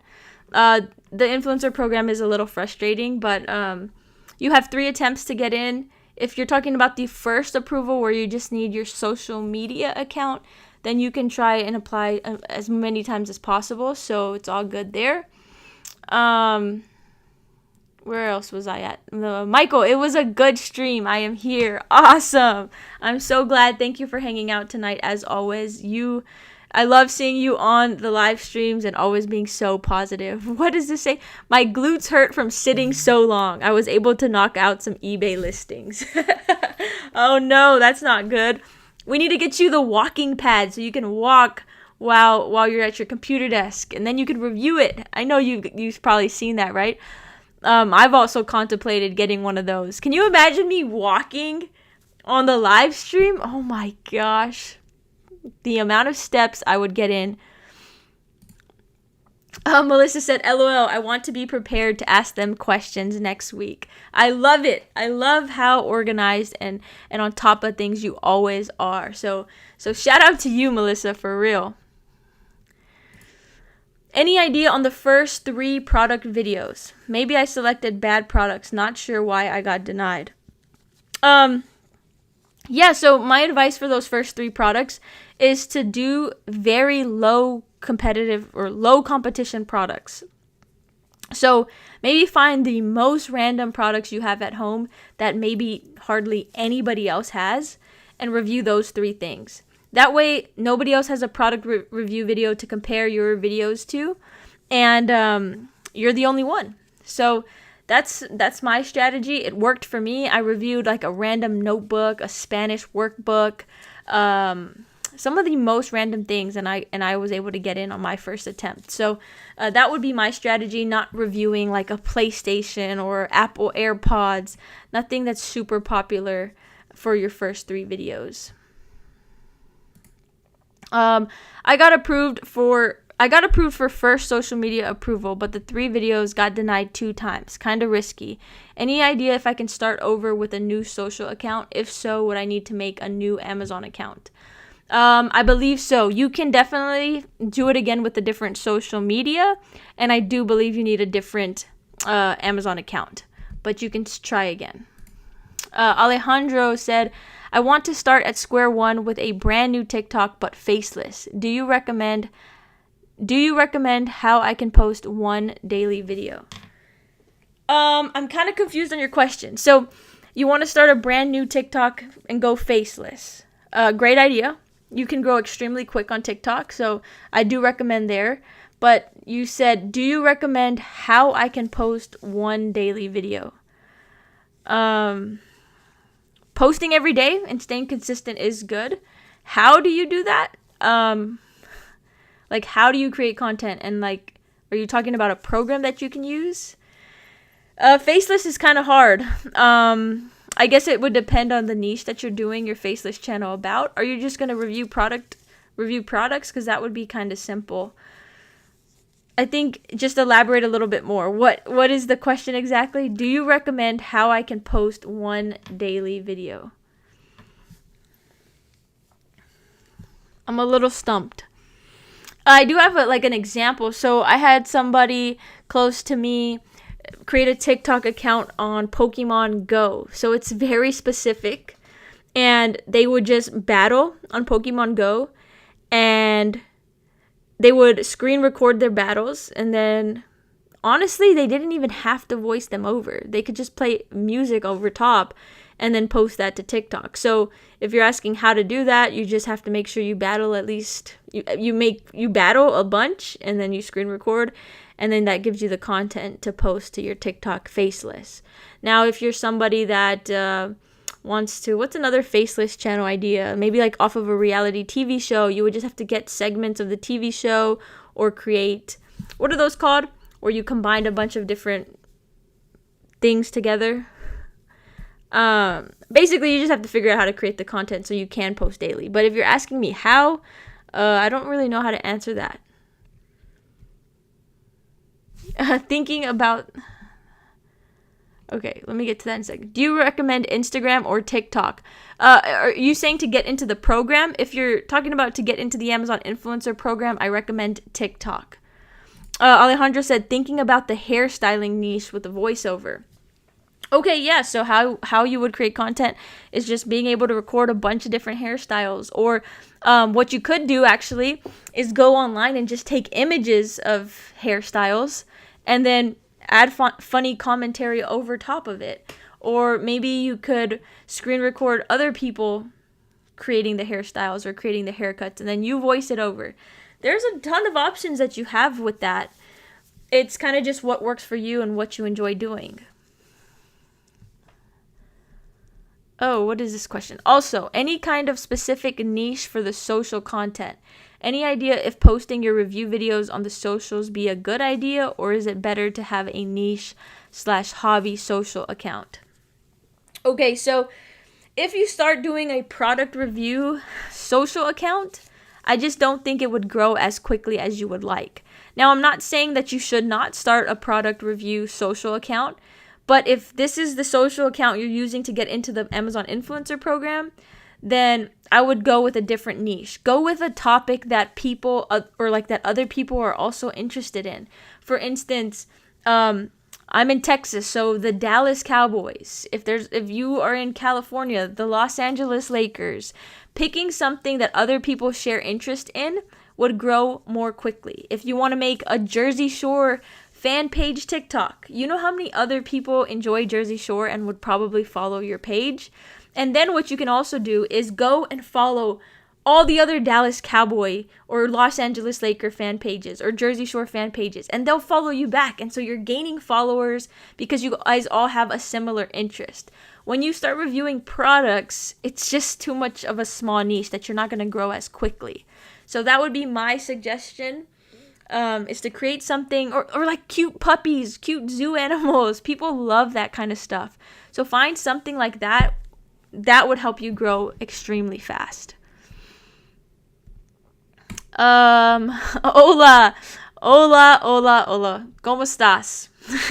Actually, one of my goals is to start learning Spanish, and I have a workbook that I need to, take out, dust off a little, and start working on it. I really want to be fluent. I feel like I can understand Spanish. And to backtrack on this, guys, I am not Hispanic. I am not Hispanic at all, so please don't knock me for not speaking Spanish. I am actually from Honolulu, Hawaii. I am a Pacific Islander, and I moved to Texas, where now I would like to learn how to speak Spanish. So that's one of my goals. Definitely one of my goals. Michael said walking, live streaming, and reviewing at the same time. Oh my gosh, can you imagine? In fact, guys, you guys are going to actually laugh at me. In fact, I don't even know if I want to embarrass myself right now. But talking about being from Hawaii and moving to Texas and not speaking Spanish, you guys are going to laugh your ass off at what I'm about to do. But I actually did one of the most Texan thing I think I could probably ever do. And this is so embarrassing, actually. But look at me. I got a cowboy hat. Okay, we're not keeping that on for long. If you caught that, screenshot that and post it online and tag me. No, I'm totally kidding. But guys, that is the most Texan thing that I have ever done. I don't even know what I'm going to do with this hat, if I'm ever going to wear it. But I've been in Texas for 18 years and never bought a cowboy hat, never bought cowboy boots, and I did that today. I can't believe I just put that hat on the stream for you guys. But yes. You guys are so funny. In fact, I have to go back and read all of this stuff because you guys make me laugh. But that was for you guys. I hope you guys got a good laugh out of that. Because you just saw a Pacific Islander wearing a cowboy hat. I probably looked crazy. But Danny said, just got back from vacationing in Mexico and forgot any shred of Spanish I might have known once I got there. Really? That is so funny. That would probably be me. That would probably be me. But I hope you had a great time in Mexico. I hope you had a great vacation. I hope to learn Spanish one day and then maybe be able to use it in Mexico. That would be really cool. Alejandro said, Gomez is Spanish. So is your ancestry Filipino or... Yeah, so to answer that, this is getting weird, but... That is, I got married to a Hispanic, and that's where the Gomez came from. That is where the Gomez came from. But I am Filipino. My dad is my real dad is Filipino, so I do have some Filipino in me. Pew's review is LOL. Yes. Danny said, okay, Ranch Hand Mercedes. You guys are funny. You got a horse yet? LOL. No, I do not. You guys are so funny. You guys make me laugh. I hope you enjoyed that. I know I look ridiculous. I know. Guys, don't make me feel any worse about myself and my little cowboy hat. But, what is this? True Texan, put the hat on and spit to the side for emphasis. You guys are funny. You guys want me to put this hat back on? Look at this. Look at how ridiculous I look. I thought at the store that I looked like Indiana Jones, but now I feel like I look like a sheriff. I don't think this hat is working for me, but Guys, have a good laugh out of that one. Merrick said, kind of random and off-topic question, but as a graphic designer, what is your view on AI? I don't know. I use AI for a lot of things, and I do have views on AI, but I don't really have it specifically for graphic design because it never produces exactly what I want. For me, anyway, for graphic design. But AI is great for coming up with descriptions and titles and SEO and keywords, right? And scripting and writing. There's so much good that AI can do, but I don't think it's perfected for graphic design. So I definitely still think being able to have the graphic design skill set and knowledge base is still beneficial even with AI. Oh yeah, I already said this one. True Texan. Definitely you can learn Spanish. That's awesome. I know you can learn it. You got this. That's awesome. Thanks for the motivation. I do think I can. It's definitely hard. It's been hard because I'm around it. I feel like it's just something hard to pick up. I feel like I can understand it, but speaking it is a different beast, especially from somebody who only knows one language. I only know English, guys, so learning another language is pretty hard for me, but I want to. I really want to learn Spanish, so that's definitely a goal of mine. She wears the hat while watching Yellowstone. You guys are funny. You guys make me laugh. Yeah, that hat is definitely interesting. We'll see what happens with that hat. But I'm glad I could make you guys laugh so late at night. Streets of Ontario, which live stream software are you using? Oh, my hair is all messed up from the hat. Streets of Ontario, I am using Ecamm Live. Ecamm Live is the software that I use. I do enjoy it for the most part, and I think it's pretty good. Yeah, Ecamm Live. Michael said, "You're official. Howdy, LOL." Yeah, I want to see if this hat is on Amazon so I can review it at the very least. I couldn't muster up the courage to just order a cowboy hat on Amazon because you have to try it on, you got to see if the sizing fits. So I couldn't order it off of Amazon. I had to go down to the store and actually try it on. And guys, can you believe this hat right here is the one that looked best on me? Gee, some of them looked extremely bad. I felt so out of place.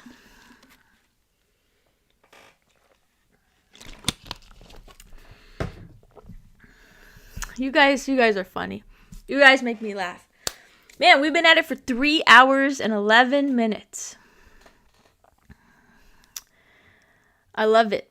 I love chatting with you guys. Any other questions you guys have for me tonight?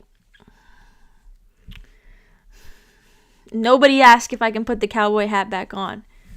Because I don't think I will. I'm just kidding. I would do anything for you guys. But I feel really embarrassed wearing that thing. I still can't believe I even put it on. This is great. I hope you guys enjoyed the stream. I hope we had some new people. I'm pretty sure we did have some new people. The stream was popping at one point. I'm so proud. I'm excited. Guys, if you're still on, drop an emoji in the chat. Let me see how many of you guys are still going to be active with me and how long we should stay on. If I get 8 emojis in the chat, I will put the cowboy hat back on for the remainder of the stream. No, I'm just kidding. Not for the remainder, but I'll put the cowboy hat back on. I will make a fool out of myself. When I came out of Boot Barn with boots and a hat, I felt like I had just got a Halloween costume. Like, that's how foreign it feels for me. I felt so out of place. I felt like I looked so goofy. Oh my goodness.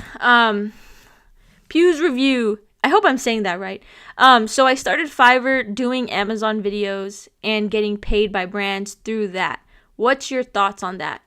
My thoughts are congratulations. And I was never able to get a sale that way. I too have a Fiverr and I posted a job for making product reviews, but nobody purchased. So if you're doing that, that's great. I just think you could make a ton more money other ways, like reaching out to brands specifically instead of waiting for people to come to you directly.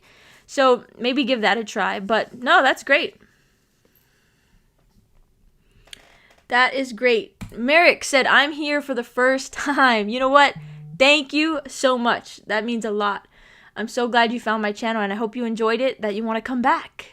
I'm new, I found out. Well, thank you for being new. I'm glad you came. How many people is this with emojis? 1, 2, 3. We have 3, maybe 4 emojis. 4 people on. 4 people participating out of everybody that's online. If you guys give me 4 more emojis from 4 new people or 4 different people, the cowboy hat will go back on. Andrea said still on. I love it. Thank you for always hanging out. I wonder, oh no, I can't. But yeah, no, thanks for still hanging out with us, Andrea. I'm so interested to see how everybody is doing and catch up with everybody again soon. It's been cool to watch your short form content and the content Andrea has been creating. In fact, Andrea goes live on Instagram sometimes too. I was lucky to catch one of them. Oh, Merrick dropped a emoji. We're at 5 people. 5 people dropped an emoji. 5 people are still up. We need 3 more if you guys want this hat to go back on. Show us the boots. Do they match? You guys want to see the boots? This is so embarrassing. This is funny. I do have the boots. They kind of match.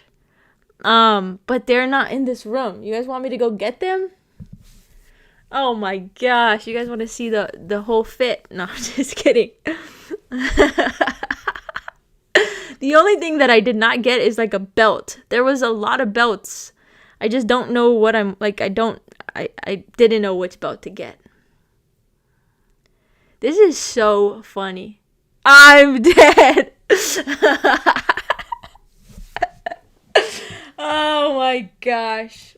Monica dropped the 6th emoji. So we have 2 more before this cowboy hat goes back on. I'm dying. This is funny. This is hilarious. I hope everybody's asleep and nobody else posts. Oh no, Streets of Ontario posted emoji. We need 1 more emoji for this hat to go on. I am dying. You guys are too funny. Merrick said, can I post an emoji 5 times so we can have 10? Or is that spam? That is most definitely spam. And that does not count. Pew's review. I'll try and sell the rights and make $100 off a brand on Fiverr. That's actually not bad. That is not bad. Wait, hang on. Let's go back to that. $100? That's not bad. But how many sales do you actually get through Fiverr? How many people are purchasing that? Oh no, City Paths, does that make 8? Guys, you're really gonna make me do this. I think that's 8. 1, 2, 3, 4, 5, 6, 7, 8. Dang it! This cowboy hat has to go back on. You guys are too funny. Please don't make too much fun of me. I look like I work for some kind of... Have you guys ever been to Disney? I was just at Disney and I look like I work on the freaking Jungle Cruise. This does not work. I look like Indiana Jones, right? The things that I do for you guys, the things I do for you too. This is crazy. But here you guys go. You guys got it. Michael said, bedtime for me. Have a good night. Michael, you are in luck. You're going to get a good night with the cowboy hat on. So, Michael, thank you for hanging out with us tonight. Good night. And we'll see you next time. Or next week. Michael, I hope you can make it next week. Next week will be good. Danny said, it looks so good. I feel so embarrassed. You guys are funny. This is embarrassing. Oh, you look cute with it. Okay. Am I good to take it off now? Guys, man. Talk about stepping outside of my comfort zone. I don't know about this hat, y'all. I said y'all with the cowboy hat on. Guys, please like this live stream if you're on it and you just witnessed me wearing a cowboy hat. This is like my first time ever even wearing a cowboy hat, and I did it on a live stream. Yeah, I'm so dead. So I got 2 orders this week. One was $100. The second one was $80. That's great. Monica said, "Yeehaw!" I am about to cry of laughter. You guys are so funny, and yeah, I embarrassed myself. But thank you guys for hanging out with me. Do you guys have any more questions or anything else that you guys want to talk about? Or is everybody getting ready to go to bed? Oh, I think Danny's probably like, I still want to see the boots. Danny, should we wait till next stream? How about I show the boots in the next stream? I feel like you guys already got a lot with the hat. I am dying. This is so funny. You guys are hilarious. I'm supposed to not do something like this, but this live stream was a lot of fun. I don't want to say it was my favorite because I love all of my streams equally, but this was a good one.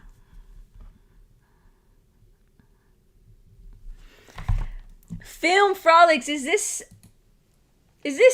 Adi? Is this my future video editor?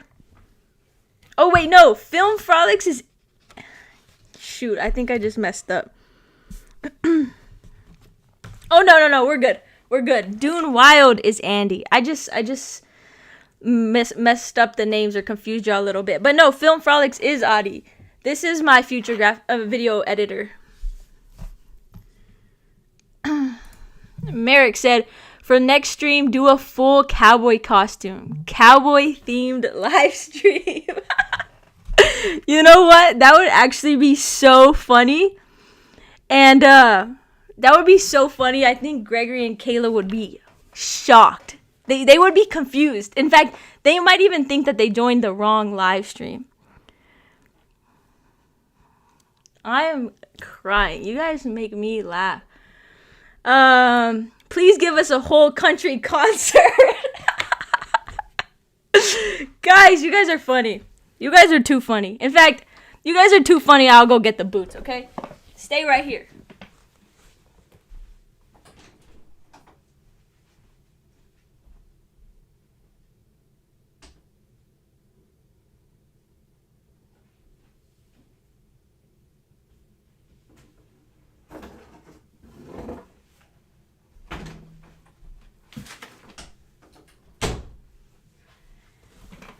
Oh my gosh.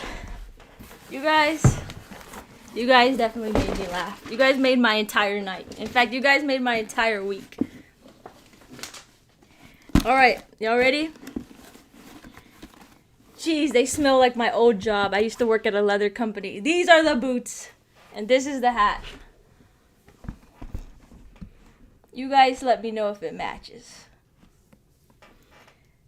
But country concert, I don't know about that. Post the boots in Discord. Danny, you make me laugh. Here are the boots, guys. Alright, let's play a game. How much do you guys think this costed right here? And I'll show the receipt.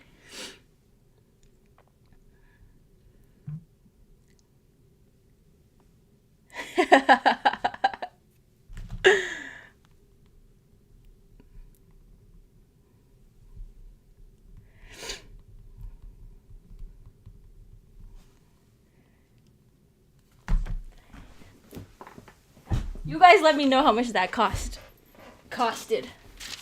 The person that's closest, I gotcha.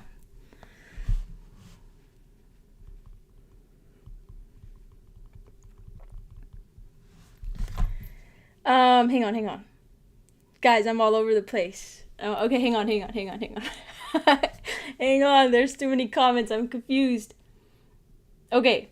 back to this one real quick. I gotcha. I'm going to read through them really quick. How do you typically reach out to brands? I've been doing this a while now, and my quality is really good. I feel like and got a bunch of vids out. Okay, so just go through Amazon, look at products that you want to, products that you want to review. Look for the brand name at the top of the product page and reach out to them on Amazon. Amazon, on Instagram or like social media. That's the easiest way that I found. And let them know like, oh, you've been doing this for a really long time. Your quality is good. Here's my Fiverr link. This is how much I charge. Send them a link to your Amazon storefront, and you'll probably get a lot of stuff that way.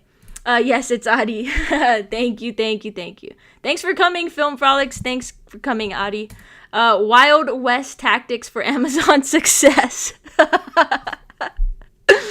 A line dance. It's not too much. Oh, you guys want me to line dance? You guys are asking for a little bit too much. No, because I legit want cowboy boots. Oh, okay. Okay, Danny, since I embarrassed myself tonight and I showed you what I look like with the cowboy hat, go get you some cowboy boots. Do it. It'll be fun. Step outside your comfort zone and do it. 300. That is your 300, 600, 456, 450, 1,000 because Texas, $325.54. If that was my total, I would be insanely shocked. It is not. But you guys, $7.99. Those hats get pricey. Got you. Thanks. Okay. Well, guys, you guys went way higher than I thought you would. But no, cowboy boots and hats are very pricey. But I must have got a little bit of a deal, and I probably didn't buy the best of the best. This is my first boots and cowboy hat ever. So, if you guys are done guessing, nobody got it right, I will say that. Sorry, I'm trying to take off my credit card information. Not that there's any money on my card, but I don't want you guys to hack me. Nobody got it right. Does anybody want to guess again?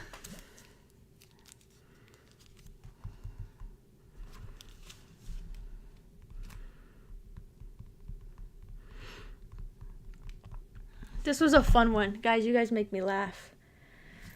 All right, if nobody wants to guess again, I'm going to put it up. This is how much $250? This is how much we spent. Oh. $308.49. Melissa said $225. Those are all actually really good guesses. This was my total. Danny said $199, $105.88. $308.49 is how much I paid.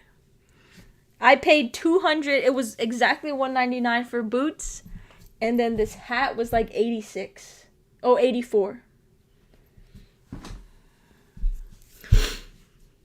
Yeah, so that's the most Texan thing that I've ever done. And I just shared it with you guys. That could have been my small win. My first response was 300. Yeah, it was. You were actually really close. You were the closest.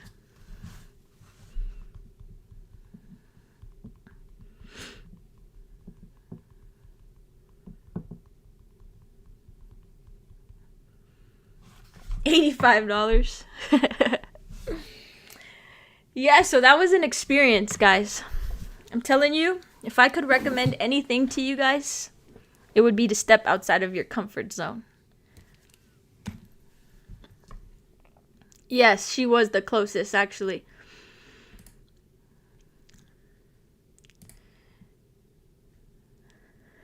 Up next, Old Town Road song by Lil Nas X. What do you want me to do? Sing you that? Oh, heck no. You guys are funny. How about I bring one of you guys on and you guys do a country performance? Hopefully you can review those on your account. How do I say your name? Chrissy? Chrissy818. Am I saying that right? Chrissy, this is your first time on here. I hope you had a great time. You were the closest, so what should we do for Chrissy?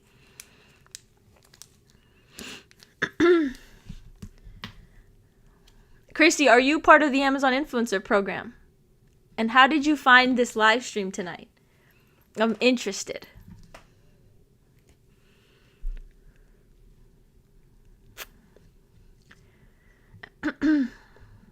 Chrissy, okay, perfect. Got it. But yeah, I'm interested how you found the live stream and what you think about the lives, what you think about the channel.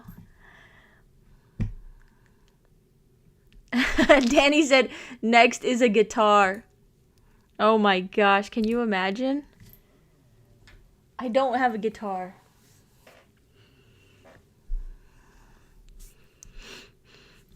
I love doing this. I love the end of the streams where I can kind of let loose and just be fun. This is probably one of the highlights. It's like after working so hard and interviewing and being so serious, we get to let loose a little bit. This is the fun part for me. I like hanging out with you guys just a little bit at the end of the night. Chrissy said, thank you. I'm trying to get into the Amazon Influencer Program, but have not begun the process yet. Well, awesome. You have came to the right place for sure. Definitely check out my channel. Maybe subscribe if you haven't already. I think my videos can give you a lot of information and insight into the whole applying process.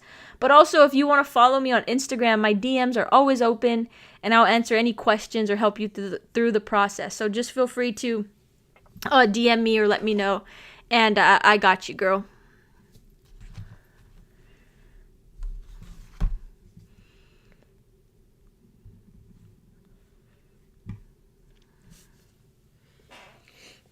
Anything else you guys want to do or say or talk about or discuss before we go ahead and end off the night? 10:30 already. Wow, 3.5 hours went by really fast. We had a lot of people on tonight, and I'm really happy about it. Like I said, guys, next week, please don't think that stream will be any less informative. That stream is also going to be good. I'm actually really excited for it. I hope you guys felt the energy. Did I bring it tonight? What did Chrissy say? Actually, I subbed like almost a month ago, and I randomly stumbled on your Amazon influencer video that provided great insight on it.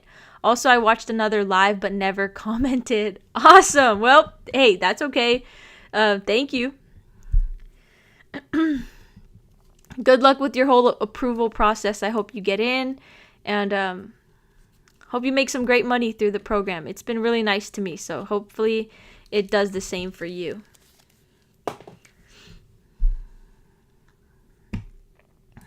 You give out a lot of valuable information, so thank you for teaching us what you know. Of course. What is knowledge and information if you're not sharing it and teaching it to others? I'm all about that.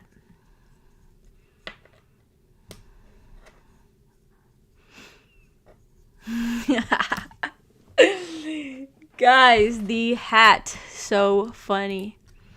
Film Frolic said, entering fashionably late, but it's always quality time with you. I don't know if that's good or bad, but yeah, I'm glad that you feel that way. I do like to get down to business and actually good stuff and informational stuff, informative stuff, but I do like to be funny and have a good time also. Chrissy said, thank you. No, thank you. Your guys' support means the world to me. All right, everybody. I think it's time to get off. I think this is a good stopping point. What do you guys think? If there's no more questions or anything else anybody would like to say, I think we should probably get some rest so we can start tomorrow on the right foot and have a great Thursday. What do you guys think?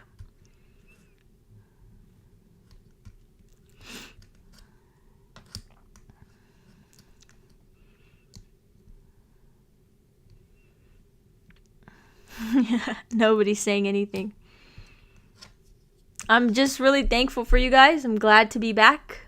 I took my little week off, and I really missed this. So That's a good sign.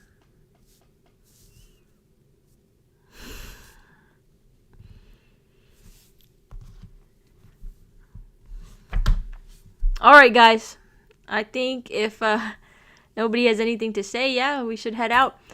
Christy said, yes, have a good night. I enjoyed the chat. Love it. I hope you guys all come next week. Come hang out with us next week, Wednesday. Thank you guys so much for everything, all the positivity. I absolutely love all of you guys. Every single one of you, I love you. If nobody else has told you today that they love you, I love you. You guys are so important to me. You guys are worth it. You guys are amazing. You guys are great. You guys are unique. You guys are one of a kind. Keep up the great work. Danny says bye. Bye, you guys. Take care. Be safe. Hug on your loved ones. Call somebody or text somebody that you haven't called or texted in a long time. And guys, I will see you next Wednesday, all right? Bye, everybody. Peace. Love you. Have a good one. Bye.